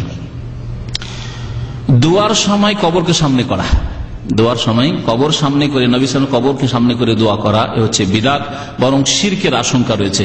সুতরাং কিবলামুখী হয়ে দোয়া করবেন, সালাম পড়ার পরে যদি দোয়া করতে হয় কিবলামুখী হয়ে দোয়া করবেন। আর ওখানে যেহেতু ভিড় আছে, অন্যদের কষ্টের কারণ না হয়ে আপনি অন্য জায়গায় আরামে বসে দোয়া করবেন, এটি হচ্ছে সবচেয়ে ভালো। দোয়ায় নবী করিম সাল্লাল্লাহু আলাইহি ওয়াসাল্লামকে ওসিলা বানান। হে আল্লাহ, তোমার নবী পাকের ওসিলা আমার গুনাহ মাফ করে দাও। হে আল্লাহ, তোমার নবী পাকের ওসিলা আমার ছেলেটাকে ভালো করে দাও। এই যে নবীর ওসিলা, নবীর ওসিলা, এই ওসিলা দিয়ে দোয়া করা হচ্ছে বিদআত। কোন ব্যক্তির ওসিলা, আপনার আমলের ওসিলা হবে, না হয় ইমানের ওসিলা হবে, আর না হইলে আপনার ওসিলা হবে জীবিত ব্যক্তির দোয়ার ওসিলা। অর্থাৎ জীবিত ব্যক্তি বলবেন যে ভাই আমার জন্য একটু দোয়া করে দেন, শেখ আমার জন্য একটু দোয়া করে দেন, আব্বা আমার জন্য একটু দোয়া করে দেন। এইভাবে জীবিত ব্যক্তির কাছে দোয়া চাওয়ানো, এটা একটা মাধ্যম। আর হচ্ছে এই নিজের ইমান এবং নেক আমলকে ওসিলা বানানো, যেমন যারা সহিহ বুখারীতে হাদিস রয়েছে যে 3 জন মানুষ যাচ্ছিল আর ঝড় তুফানে গিয়ে এক গুহার মধ্যে ঢুকলো আর পাথর এসে গেটটা বন্ধ হয়ে গেল। তখন তারা নিজ নিজ আমলকে মাধ্যম বানিয়ে আল্লাহর কাছে দোয়া করেছে, আল্লাহ আমি এই ভালো কাজটা করেছি, যদি তোমার সন্তুষ্টির কাজ করে থাকি আল্লাহ তুমি বালা মুসিবত দূর করে দাও। তখন পাথরটা সরে গিয়েছিল। ওই রকমই আপনি 2 রাকাত নামাজ পড়েন আর বলেন আল্লাহ 2 রাকাত নামাজ পড়লাম, আল্লাহ তুমি আমার গুনাহ খাতা মাফ করে দাও, আমার ছেলেটাকে সুস্থ করে দাও, বা আমি অসুস্থ হয়েছি আমার পীড়াকে তুমি দূর করে দাও। এভাবে আপনি দোয়া করেন। আল্লাহ পাক কোরআনে কারিমে তাই শিখে, রব্বানা ইন্নানা আমান্না, আল্লাহ ঈমান নিয়ে এসেছি, ফাগফির লানা যুনুবানা, সুতরাং মাফ করে দাও। তার নিজের ঈমানকে মাধ্যম বানালেন আপনি। কিন্তু ওসিলা বানানো কোন ব্যক্তিকে, এটি হচ্ছে বিদআত এবং এটি হচ্ছে শিরকের চোরা রাস্তা। ওসিলা মাধ্যম বানাতে বানাতে তাকে কিছুদিন পরে ধরে নেওয়া হয়েছে, তারপরে তার কাছ থেকে চাওয়া শুরু হয়েছে। এইভাবে কবর পূজা, মাজার পূজা, ব্যক্তি পূজা, পীর পূজা শুরু হয়েছে এবং অন্যকে ডাকা শুরু হয়েছে। ইয়া গাউসুল আজম মাদাদ, জিলানীকে ডাকা শুরু হয়েছে। ইয়া খাজা বাবা মাদাদ, এই শুরু হয়েছে। ওসিলা ধরতে ধরতে আর ওই দিকটা বাদ দিয়ে আল্লাহকে বাদ দিয়ে একে ধরে নেওয়া হয়েছে। ওই রকমই মাদাদ ইয়া রাসূলুল্লাহ আমি নিজের কানে শুনেছি।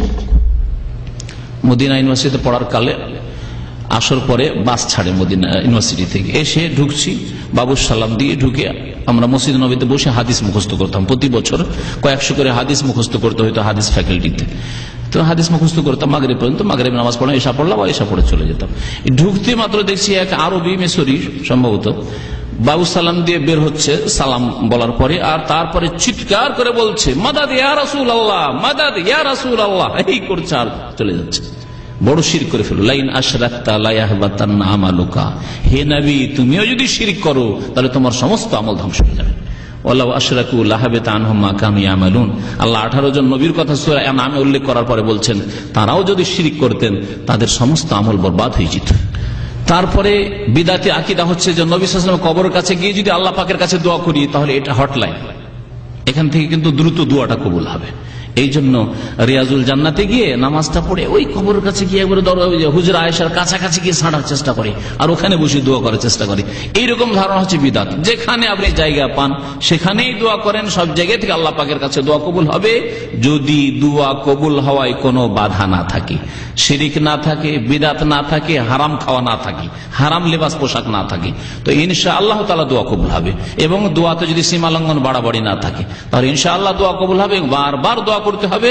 এই ক্ষেত্রে বিরক্তি আসলে হবে না, দোয়া 10 দিন করলাম হইল না, না করেই যেতে হবে। আল্লাহ পাক রব্বুল আলামিন যেন আমাদেরকে সুন্নতি তরিকায় আল্লাহ পাকের কাছে চাওয়ার তৌফিক দান করেন।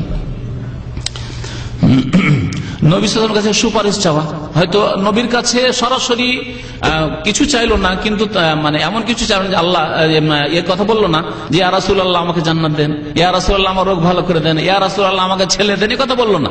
কিন্তু কি বলবে? ইয়া রাসূলুল্লাহ আমার কাল কিয়ামতে শাফাত করিয়েন। কারণ ভাবছি যে সুপারিশটা তো নবীর হাতে, তো নবীর কাছে চেয়েনি। নবী সাল্লাল্লাহু আলাইহি ওয়াসাল্লাম কাউসারে হাউজে কাউসারের পানি, ইয়া রাসূলুল্লাহ কাল কিয়ামতে যখন হাজির হব হাসরের মাঠে হাউজে কাউসারে এক গ্লাস পানি দিয়েন। এগুলো শিরক। এইভাবে নবী সাল্লাল্লাহু আলাইহি ওয়াসাল্লামের কাছে শাফাত বা চাওয়া বা আর কিছু চাওয়া জায়েজ নয়, বরং এগুলি হারাম। নবী সাল্লাল্লাহু আলাইহি ওয়াসাল্লামের কবরে জালি চুমন দেওয়া অথবা মসজিদ নববীর কোনো দরজায় চুমন দেওয়া, এছাড়া অন্য কোনো জায়গায় কোনো কাঠ লকড়ি মদিনার যে কোনো জায়গায় চুমন দেওয়া, সে কবরস্থানে হোক অথবা অন্য কোনো জায়গায়, সবগুলি বিদআত, সবগুলি হচ্ছে বিদআত। এবং বিদআত হচ্ছে শিরকের চোরা রাস্তা। সুতরাং বিদআত থেকে বেঁচে, যারাই বিদআত করে ধীরে ধীরে তারা শিরকে গিয়ে লিপ্ত হয়। একদিনে কোনোদিন শিরক শুরু হয়নি, প্রথম বিদআত শুরু হয়েছে, তারপরে শিরক শুরু হয়েছে। আমি এই জন্যই বলি, কবরগুলি যদি পাকা হওয়ার বিদআত না হইতো, কবরে প্রথম ফুল চড়ানো চাদর চড়ানোর বিদআত না হইতো, কখনো সিজদা হইতো। তাহলে প্রথম কবর পাকা করার বিদআত হয়েছে, কবরে চাদর চড়ানোর বিদআত শুরু হয়েছে, কবরে ফুল দেওয়ার বিদআত শুরু হয়েছে, কবরে ওরস করা মেলা করার বিদআত শুরু হয়েছে। তারপরে তখন এই কবরওয়ালার কাছে চাওয়া শুরু হয়েছে যে এরা নিশ্চয় আল্লাহর ওলি দিতে পারেন, সুতরাং তাদের কাছে চাইতে হবে, পাওয়া যাবে তাদের কাছে। তো বিদআত যারা করে তারাই শিরকে লিপ্ত হয়। আল্লাহ পাক আমাদেরকে যেন সেসব শিরক বিদআত থেকে বাঁচিয়ে রাখেন। কবর কাছে দীর্ঘক্ষণ বসে থাকা, মুরাকাবা করা, কারণ বিদআতি সুফিয়ানা তরিকা মুরাকাবা আছে, চোখ বন্ধ করে ধ্যান করা। মুরাকাবা মানে হিন্দুদের ভাষায় ধ্যান করা।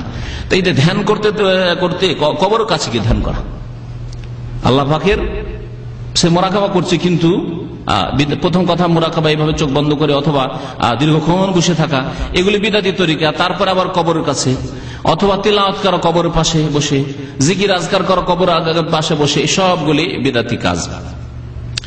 মসজিদে নববীতে নামাজ পড়ার জন্য আসলে অথবা মদিনায় আসলে বেশি বেশি মসজিদে নামাজ পড়বেন, কোবায় গিয়ে নামাজ পড়বেন, কিন্তু কবর জিয়ারত এবং সালাম করা একবার যথেষ্ট। বিদআতীদের লক্ষণ হচ্ছে যে বারবার যখন তখন কবর জিয়ারত করা আর যখন তখন সালাম পড়তে আসে, এটি হচ্ছে বিদআতীদের লক্ষণ। সালাম একবার করলেন যথেষ্ট হয়ে গেছে। এখন আপনি আপনার আমল বাড়ান, নামাজের আমল বাড়ান, আপনার জিকির আজকারের আমল বাড়ান, আপনার দোয়ার আমল বাড়ান, মোবারক জায়গায় এসেছেন আল্লাহ পাকের কাছে দোয়া করেন, এগুলি কাজ করেন। কিন্তু যেসব কাজগুলি বিদআতীরা করে সেসব কাজ করা আর সেটাকে অতিরিক্ত করা এক।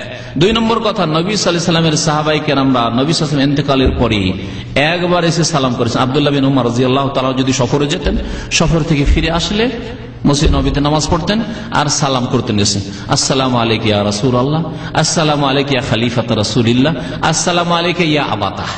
আর আব্বা উমর রাদিয়াল্লাহু তাআলা আব্বার কাছে এসে বলতেন, হে আব্বা আপনার উপর সালাম হোক। আবু বকর কবর সামনে এসে বলতেন আসসালামু আলাইকা ইয়া খলিফাত, হে আল্লাহ রাসূলের খলিফা আপনাকে সালাম হোক। আর রাসূলুল্লাহ সাল্লাল্লাহু আলাইহি ওয়াসাল্লামের কবরের সামনে বলতেন আসসালামু আলাইকা ইয়া রাসূলুল্লাহ। বাস একবার। বারবার যখন আসছি তখনই নামাজ পড়তে আসলে একবার সালাম, এই জোহর পড়তে আসলাম একবার সালাম, আসর মাগরিব আসলাম একবার সালাম, বা দিনে একবার সালাম, এইরকম না। 7 দিন থাকবো 7 দিন সালাম। তারপর আর একটি বিদআত মদিনার সাথে জড়িত হচ্ছে হাজী সাহেবদের যে 40 ওয়াক্ত নামাজ পড়তেই হবে, একটি জয়ীফ হাদিস। আর জয়ীফ অনেকগুলি বিদআত সৃষ্টি হয়েছে জয়ীফ হাদিসের ভিত্তিতে, আর অনেক বিদআত তৈরি হয়েছে একেবারে ভিত্তিহীন, জয়ীফ সহিহ কিছুই নাই। সহিহ থাকলে তো সহিহ শরীয়ত হয়ে যেত, জয়ীফ জাল কিছুই নাই, হয়তো বানিয়ে নিয়েছে। জয়ীফ হাদিস হলেও তার উপর আস্থা করা যাবে না, সুতরাং সেটিও বিদআত, কারণ নবী সাল্লাল্লাহু আলাইহি ওয়াসাল্লাম থেকে সেটি প্রমাণিত হলো না।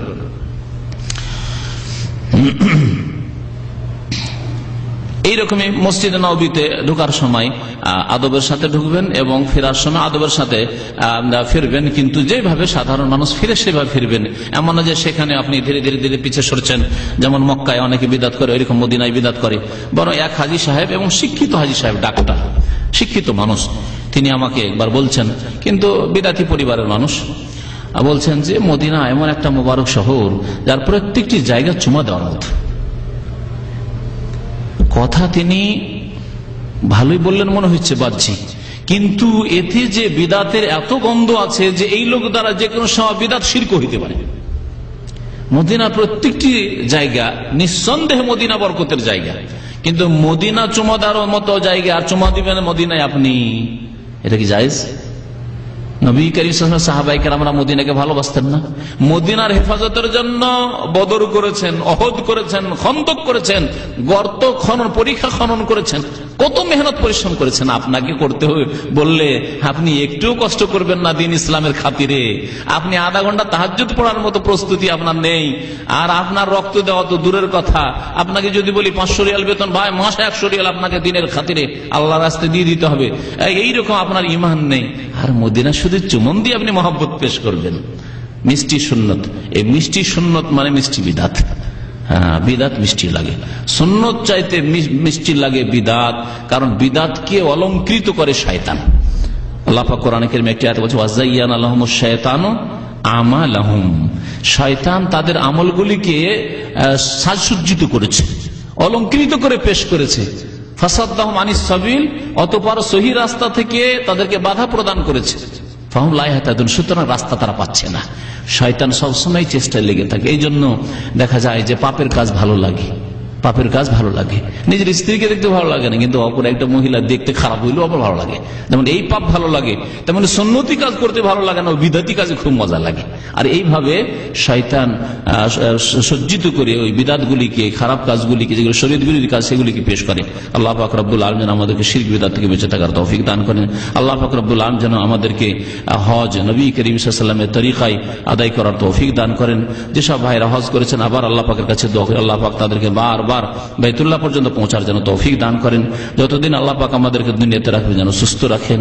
আল্লাহ পাক যখন আমাদেরকে নেবেন লা ইলাহা ইল্লাল্লাহ পড়ার যেন তৌফিক দান করেন। আল্লাহ পাক আমাদের সকলকে যেন জান্নাতুল ফিরদাউস দান করেন। যেসব ভাইরা হজের নিয়ত করেছেন তাদের নিয়ত আল্লাহ পাক যেন পুরা করে দেন। যেসব ভাইরা অসুস্থ রয়েছেন আল্লাহ পাক তাদের সুস্থতা দান করেন। যেসব ভাইরা বিপদ আপদে বালা মুসিবতে রয়েছেন আল্লাহ পাক তাদের বিপদ আপদ যেন দূর করে দেন। অনেক ভাইরা ইন্তেকাল করেছেন এবং তাদের জন্য অনেকে দোয়া চেয়েছেন। আমার মনে হচ্ছে না, কালকে অনেকে টেলিফোন করেছিলেন, কেউ অসুস্থ আছে অথবা কেউ মারা গেছে। আল্লাহ পাক তাদের রুহের মাগফিরাত করেন, জান্নাতুল ফিরদাউস দান করেন, এবং যারা পীড়িত রয়েছেন, ব্যাধিগ্রস্ত রয়েছেন আল্লাহ পাক তাদেরকে যেন শিফা দান করেন। সুবহানা রাব্বিকা রাব্বিল ইজ্জাতি আম্মা ইয়াসিফুন ওয়া সালামুন আলাল মুরসালিন ওয়ালহামদুলিল্লাহি রাব্বিল আলামিন। ভাই জিজ্ঞাসা করেছেন, আমি ঋণী আছি আর কিছু টাকা ঋণ করে হজ করতে চাই, ঋণ করে হজ করার পরামর্শ দেব না, তবে যদি এমন ঋণ হয় যে যাদের টাকা পয়সা আপনার কাছে আছে তারা আপনাকে বলছে অসুবিধা নাই, আমাদের ঋণ থাকতে দাও, আপনজন হয়তো ঘনিষ্ঠ মানুষ অথবা আত্মীয়, তুমি তোমার হজ সেরে নাও, আমার টাকা পরে দিলেও চলবে, তাহলে কোনো অসুবিধা নেই। যারা ঋণ দিচ্ছে আপনাকে, যা হজ করে আসো, আমার টাকা নাও, হজ করে এসো, পরে তুমি বেতন পাবে তখন দিয়ে দিবে তুমি, তাহলে জায়েজ আছে। কিন্তু ঋণ করে হজ করার পরামর্শ দেব না। এই ক্ষেত্রে ভালো হবে যে ঋণ মুক্ত থাকা, কারণ নবী করিম সাল্লাল্লাহু আলাইহি ওয়াসাল্লাম ঋণের ক্ষেত্রে খুব শক্ত বাণী উচ্চারণ করেছেন। এই হাদিসটা যখন শুনি তখন যেন শরীরটা কেঁপে উঠে ভয়ে। ইউগফারু লিশ-শাহীদি কুল্লু যামবিন ইল্লা আদ-দাইন, নবী করিম সাল্লাল্লাহু আলাইহি ওয়াসাল্লাম শহীদের সমস্ত গুনাহ আল্লাহ মাফ করে দেবেন, কিন্তু ঋণের গুনাহ আল্লাহ মাফ করবেন না। ঋণের গুনাহ আল্লাহ মাফ করবেন না। কেন ঋণ নিতে যাবেন? যথাসাধ্য ঋণ মুক্ত থাকার চেষ্টা করেন। এত বড় বড় পরিকল্পনা নিয়ে বড় বড় ব্যবসা করবো, আমি একটা গাড়ি নেবো, আমার 10,000 টাকা আছে, 10,000 টাকার মধ্যে থাকবো, আমি 50,000 রিয়াল দিয়ে একটা গাড়ি নেওয়াবো, আর একটা বড় এক ধরনের ইনকাম হবে, 40,000 টাকায় ধার, আর 10,000 টাকা আমার পুঁজি, এরকম কাজ কেন করতে যাবো? হ্যাঁ, আমার কাছে হয়তো 40 আছে, 5-10,000 টাকার ব্যাপার আছে, আর এটা নিলে আমি 1-2 মাসের মধ্যে কভার করে দেবো, আর আপন জনের রয়েছে যাদের কাছ থেকে নিলে কোনো অসুবিধা নেই, ঠিক আছে। যদি এইরকমও হয়ে যায় যে আমি দিতে পারলাম না তো মাফও করে দিবে, এইরকম হয়তো তাদের অন্তর আছে, অসুবিধা নাই। ঋণ নেওয়া যেতে পারে, কিন্তু ঋণের দরজাটাকে এত প্রশস্ত করে দিয়েন না। হজের জন্য ঋণ করার পরামর্শ দেব না, তবে যদি আপনজনরা ঋণ দেয় আর আপনি দেখেন যে আগামী বছর থাকছি কি থাকছে না ঠিক নেই হয়তো, সুতরাং এবার হজটা সেরেই নি, তাহলে ভালো কথা, হজ সেরে নেন। আল্লাহ পাক যেন তৌফিক দান করেন। দ্বিতীয়বার হজের জন্য কখন কোন খাত থেকে ইহরাম বাঁধবে, কত তারিখ? তামাত্তু হজকারী হজ শুক্রবারের দর্শে যদি এসা পরে চলে আসেন ইনশাআল্লাহ তামাত্তু হজ কাকে বলে এবং তামাত্তু হজ কিভাবে করবেন তা বিস্তারিত আলোচনা হবে। আর একটা হজের কার্যাবলী বলে আলোচনা আছে, সেটা থেকে অডিও সিডি থেকে শুনতে পারবেন। হজে তামাত্তুতে উমরার নিয়ত আলাদা হবে আর হজের নিয়ত আলাদা হবে। মিকাত থেকে উমরার নিয়ত করবেন আর উমরাটা সেরে উমরা করতে যে কাজগুলি লাগে তওয়াফ করবেন, সাফা মারওয়া সাই করবেন, মাথার চুল ছোট করে নেবেন। মাথার চুল ছোট করবেন, কিছু রাখবেন, কারণ কয়েকদিনের মধ্যে তো আবার হয়তো আপনাকে মাথা মুন্ডন করতে বা হজে যেতে হবে সেজন্য। তারপরে 8 তারিখে ইহরাম বাঁধবেন তামাত্তুর জন্য, আর বাকি হজের আমলগুলি করবেন। হজের আমলগুলি সেরে যেভাবে হজ করতে হয় বিস্তারিত আলোচনা শোনার প্রয়োজন আছে। আপনার প্রশ্ন দিয়ে গোটা হজের তরিকা এখন বয়ান করা সম্ভব নয়। জি, তওয়াফের সময় পিঠ কাবার দিকে হয়ে যায় তাহলে নাকি তওয়াফ বাতিল হয়ে যাবে? তওয়াফের সময় কাবার দিকে পিঠ হয়ে যায় তো তওয়াফ বাতিল হয়ে যাবে এমন কথা নাই। তবে সুন্নাত তরিকা হচ্ছে যে কাবাকে বাম দিকে রেখে তওয়াফ করতে হবে। কাবাকে বাম দিকে রাখলে তাহলে হাজরা আসওয়াদ থেকে যখন শুরু করবেন বুঝতে পারছেন যে কোন দিকে, তো হাজরা আসওয়াদের কাছে যখন আসলেন আর কাবা শরীফ যখন বাম দিকে হলো তাহলে ডান দিকে হবে সাফার দিকটা, সাফার দিকটা হবে। এইভাবে যদি এটা মনে করেন যে কাবার দিকে পিঠ হলে বেয়াদবি হয়ে যায় তাহলে এটা ভুল, তাহলে বাম দিকে হয়তো বেয়াদবি হয়ে যায়, ডান দিকে থাকা উচিত। কাবাকে ডান দিকে করবেন তাহলে হবে। কেউ যদি কাবাকে ডান দিকে করে তওয়াফ করে তো তওয়াফ হবে? তওয়াফই হবে না তারা।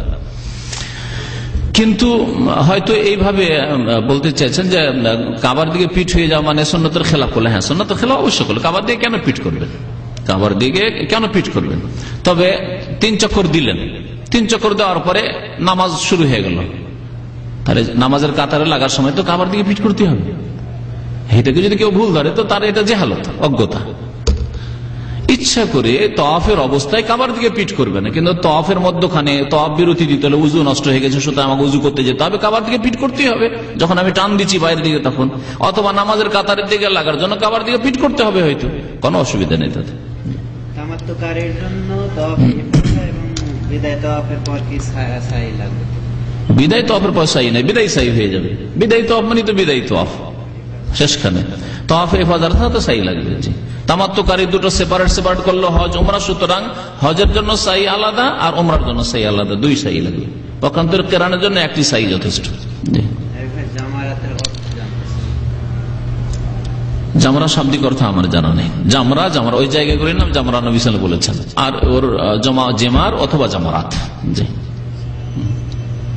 হজ করার জন্য ইসলামিক সেন্টারের মাধ্যমে কোনো ব্যবস্থা আছে? এবারে হজ করার মতো ইসলামিক সেন্টার থেকে ব্যবস্থা নেই। জি, এখন ব্যবস্থা নেই। আমার মনে হয় কয়েকজনকে নিয়েছে, কিন্তু গত শুক্রবারে শেষ হয়ে গেছে। অল্প নিউ মুসলিম নেওয়ার পরে 2টো বাস ছিল তাদের, নিউ মুসলিম ফুল হচ্ছিল না, তখন কটা লোক আরো যারা জন্মসূত্রে মুসলিম ওইসব ভাইদেরকে নিয়েছে, কিছু আগে ভাগে যারা এসছে, ওটা তখনই শেষ হয়ে গেছে। জি, দোয়া তো হয়ে গেছে। তারপর আমাদের এক ভাইয়ের আম্মা অসুস্থ আছেন, দোয়া চাইছেন, আল্লাহ পাক যেন শিফা দান করেন, আল্লাহ পাক রব্বুল আলামিন যেন সুস্থতা দান করেন। নবী করিম সাল্লাল্লাহু আলাইহি ওয়াসাল্লামকে অনেকে হায়াতুন নবী বলে থাকে এবং আল্লাহর আদেশে সমস্ত পৃথিবী ঘুরেও দেখে সাক্ষাৎ করতে পারে। নবী করিম সাল্লাল্লাহু আলাইহি ওয়াসাল্লামকে অনেকে হায়াতুন নবী মানে জীবিত নবী বলে থাকে, আর তিনি সারা দুনিয়া ঘুরেন, আদেশে ঘুরেন আর কি করেন, আর সবারই খোঁজ খবর নেন। জি, নবী সাল্লাল্লাহু আলাইহি ওয়াসাল্লামকে চিরঞ্জীব বলা, হায়াতুন নবী বলা আল্লাহর সাথে শরীক করা, কারণ আল্লাহু লা ইলাহা ইল্লা হুয়াল আল হাইয়ুল কাইয়ুম, একমাত্র আল হাই চিরঞ্জীব আল্লাহ পাক রব্বুল আলামিন। তারপরে যে ব্যক্তি নবীকে বলল যে নবী ইন্তেকাল করেননি, নবী বাহায়াত রয়েছেন আমাদের মতোই, সেই ব্যক্তি কোরআনকে অস্বীকার করলো, কোরআনকে অস্বীকার করলো। আল্লাহ পাক বলছেন সূরা জুমার, ইন্নাকা মাইয়িতুন ওয়া ইন্নাহুম মাইয়িতুন, হে নবী নিশ্চয় আপনি মৃত। মাইয়িত মানে কি? হায়াতুন নবী, ইন্নাকা মাইয়িত নিশ্চয় তুমি মৃত, ওয়া ইন্নাহুম মাইয়িত তারাও মৃত। আল্লাহ পাক আরো বলছেন, আফা ইম্মিতা ফাহিমুল খালিদুন, আপনি যদি মারা যান বা তুমি যদি মারা যাও তারা চিরকাল থাকবে নাকি? আল্লাহ পাক আরো বলছেন, ওমা মুহাম্মাদুন ইল্লা রাসূল কাদ খালাত মিন ক্বাবলিহির রাসূল আফা ইম্মাতা, সুতরাং তিনি যদি মারা যান। তাহলে এই কোরআনে কারীমের আয়াত এগুলি বলছি। বাকি নবী সাল্লাল্লাহু আলাইহি ওয়াসাল্লামের হাদিসে বহু হাদিস রয়েছে। একবার আমি জমা করেছিলাম হাদিসগুলো মা আয়েশা রাদিয়াল্লাহু তাআলা আনহা থেকে শুধু, তার সবচেয়ে নিকটবর্তী মানুষ, সবচেয়ে প্রিয়তমা স্ত্রী মা আয়েশা বলছেন, মা তা রাসূলুল্লাহ সাল্লাল্লাহু আলাইহি ওয়াসাল্লাম, রাসূল মাতা ইয়ামুতু মানে কি, হ্যাঁ মারা গেছেন। নবী সাল্লাল্লাহু আলাইহি সাল্লামের যে মত ছিল সেটা মারা গেছেন তিনি। নবী করিম সাল্লাল্লাহু আলাইহি ওয়াসাল্লামের পরলৌকিক জীবন আছে, সবচেয়ে সুন্দর জীবন আছে। প্রত্যেক মানুষের পরলৌকিক জীবন আছে, আখিরাতের জীবন বারজাখে হয় সিজ্জিনে আছে না হয় ইল্লিনে আছে। নবী করিম সাল্লাল্লাহু আলাইহি ওয়াসাল্লাম সোহাদাগণ সবচেয়ে উচ্চ স্থানে উচ্চ মর্যাদায় ইল্লিনে রয়েছেন, এবং পরলৌকিক জীবন বারজাখী জীবন সেটি ওয়ালাকিন লা তাশউরুন, সেই সম্পর্কে তোমাদের অনুভূতি নেই, চেতনা নেই, সেটা বোঝা সম্ভব নয়। আমরা মায়ের পেটের অবস্থাটি বুঝতে পারছি না সাধারণ মানুষরা, যারা একেবারে ভালো স্পেশালিস্ট তারাই বুঝছে যে মায়ের পেটটা শিশু কেমন ভাবে থাকে। তাহলে পরলৌকিক জীবন সে সম্পর্কে তোমাদের কোনো ধারণা আল্লাহ পাক বলছেন। আর দুনিয়ার যে হায়াত ছিল তার থেকে মত হয়ে গেছে, এবং প্রত্যেকের মত হয়ে যাচ্ছে, রূহ চলে গেছে দেহ থেকে। জি, হজের অবস্থায় মেয়েদের পর্দার কোনো পরিবর্তন আছে? হজের অবস্থায় মহিলাদের চেহারা ঢাকতে হবে যখন অপর পুরুষরা থাকবে। জি, এখানে পর্দার কোনো পরিবর্তন নেই, পর্দা পর্দায় ঢাকতে হবে। তবে এর আগে আলোচনায় বলা হয়েছে মহিলা সংক্রান্ত হজের, গত সপ্তাহের আগের সপ্তাহে যে আলোচনা করেছেন তাতে বলেছিলাম যে নবী সাল্লাল্লাহু আলাইহি ওয়াসাল্লাম নেকাব লাগাতে নিষেধ করেছেন। নেকাব মানে এমন একটা কাপড়, যে কাপড়টা চেহারার জন্য তৈরি করা হয় এবং সেটাকে পটি দিয়ে অথবা ফিতা দিয়ে এখানে বাঁধা হয়, আর চোখের ওপর ফাটল থাকে, যেটা আজকাল প্রচলিত নেকাব ব্যবহার হচ্ছে, বোরখাই ব্যবহার হচ্ছে, এটা নিষেধ করেছেন। কিন্তু চেহারাও ঢাকতে হবে। তাহলে এই ফাটলওয়ালা কাপড়টা টেনে নিতে হবে, বেঁধে রাখা যাবে না এর সাথে। ঢাকতে হবে কি করে চেহারা? অপর পুরুষ, আর সব জায়গায় অপর পুরুষ আজকাল। মা আয়েশা রাদিয়াল্লাহু তাআলা আনহার হাদিস এই মর্মে রয়েছে সহিহ বুখারীতে, যে কাফেলার লোকের অপর পুরুষরা যখন আমাদের কাছাকাছি দেখতে পাবে, আশঙ্কা আমাদের হইতো সামনের দিক থেকে আসছে, তখন সাদালাত এহদানা জিলবাবাহ, আমাদের জিলবাব মানে ওড়নাকে ওপর থেকে সাদাল ঝুলিয়ে নিতাম এভাবে। আর ঝুলিয়ে নেওয়ার ক্ষেত্রে জরুরি নয় যে দূরে সরিয়ে রাখতে হবে, যেমন অনেকে বাড়াবাড়ি করে। এই ক্ষেত্রে এটি বিদআত, গুলু বাড়াবাড়ি, একটা বড় লম্বা টুপি দিয়ে, তাল বা খেজুরের টুপি দিয়ে দূরে রেখে এভাবে দূরে রাখে না, এইরকম বাড়াবাড়ি করলে আবার বিদআত হবে। বরং ঠেকে গেলেও কোনো অসুবিধা নেই, যদি চেহারা স্পর্শ করে তাতেও কোনো অসুবিধা নেই। তবে ঝুলানো থাকবে, ঝুলানো থাকবে, ওড়নাটাকে সামনের দিকে একটু বাড়িয়ে ঝুলিয়ে নেবে, একটু বড় ওড়না রাখবে। আজকালকার মহিলা যে ওড়না রাখি, আর প্রচলিত যে ওড়না বাজারে বিক্রি হয়, সেটা পর্দার জন্য নয়। আমরা খাস অর্ডার দিয়ে বলি যে বা ওড়না বড় করো, এই ওড়না দিয়ে হবে না আমাদের। হ্যাঁ, যে ওড়নাগুলি এর সাথে ব্যবহার হয় সেগুলি আমার 7 বছরের 8 বছরের মেয়েগুলিকে দিয়ে, তাও ওদেরও জন্য মনে হয় যথেষ্ট না। এইরকম ওড়না, এই ওড়না তো পর্দার জন্য না, এটা লেবাসে পরিণত হয়ে গেছে। আজকাল যে বোরকার উপর নকশা শুরু হয়েছে, এটা ড্রেসে পরিণত হয়েছে, এটা পর্দা হেজাবের জন্য নয়। নবীর ওসিলা ধরে দোয়া করা নাকি বাইহাকের রওয়ায়াত? নবীর ওসিলা দিয়ে দোয়া করা কোন সহিহ হাদিসে নেই, কোন সহিহ হাদিসে নেই। মুস্তাদরাক হাকিমে আছে যে আদম আলাইহিস সালাম নবীর ওসিলা ধরলেন, হাদিস জাল, হাদিস হচ্ছে মওযু। যে আরশে লেখা পেলে লা ইলাহা ইল্লাল্লাহ মুহাম্মাদুর রাসূলুল্লাহ যে দেখেছিলেন আদম আলাইহিস সালাম, তখন যখন জান্নাত থেকে বের করে দেওয়া হলো, বললেন বেহাক্কে মুহাম্মদ, মুহাম্মদের হকের ওসিলা দিয়ে দোয়া করছি। হাদিস মওযু, জাল, মিথ্যা, সহিহ হাদিস নয়। শেষ লোককে মানে 70 দিনের দিকে ডাকলে তারা বলে যে এই দেশে আমরা পেটের জন্য দিন শিখতে আসি। এক শ্রেণীর লোকেরাকে যদি দিন শিখতে ডাকা হয় বা দিনের কথা বলা হয়, তাহলে বলে আমরা এখানে সৌদি আরবে এসেছি পেটের জন্য, এখানে দিন শিখতে আসেনি। আল্লাহ পাক প্রথম কথা বলে তাদেরকে হেদায়েত দান করে। তবে ইন্নামাল আমালু বিন্নিয়াত, নবী সাল্লাল্লাহু আলাইহি ওয়াসাল্লামের হাদিস, এটি হচ্ছে শরীয়তি নীতিমালা, যে পেটের জন্য এসে পেটি দিবে, আমালাহু ফিল আখিরাতে মিন নাসিব। বুঝতে পারছেন, আখিরাতে আল্লাহ কিছুই দেবেন না। কিন্তু যারা পেটের জন্য এসেছে এবং তার সাথে সাথে এখানে হজ উমরার জন্য এসেছে, তার সাথে সাথে আলহামদুলিল্লাহ এই দেশ থেকে যেহেতু সারা বিশ্বে ইসলাম গেছে, সুতরাং এখান থেকে সঠিক ইসলাম আসল ঝর্ণা থেকে আমরা নেব, ইসলামের ঝর্ণা থেকে, তাহলে তারা দুনিয়াও পাবে, আখিরাতও পাবে। এবং তাদের ক্ষেত্রে এই দোয়া, রব্বানা আতিনা ফিদ দুনিয়া হাসানা ওয়া ফিল আখিরাতি হাসানা ওয়া কিনা আযাবান্নার। তার আগের আয়াতে আল্লাহ বলেছেন যে ফামিনান নাসে, কিছু লোক আছে পেট পেট করে, মাইয়াকুর রব্বানা আতিনা ফিদ দুনিয়া, আল্লাহ দুনিয়া দাও, পেট দাও, পেট দাও, ওয়া মা লাহু ফিল আখিরাতি মিন খালাক, আখিরাতে তাদের কোনই অংশ নেই, আল্লাহ তাদের জন্য অংশ রাখেনি। তো এইরকম মরদুদ হতভাগা যেন না হয়ে যায় এইসব লোকেরা যারা এইরকম কথাবার্তা বলে। আল্লাহ পাক ওই সব লোকদেরকে হিদায়াত দান করেন এবং আমাদেরকে নেক আমলের, ইলম আমলের তৌফিক দান করেন। ওয়া সাল্লাল্লাহু আলা নবিয়িনা মুহাম্মদ ওয়া আলা আলিহি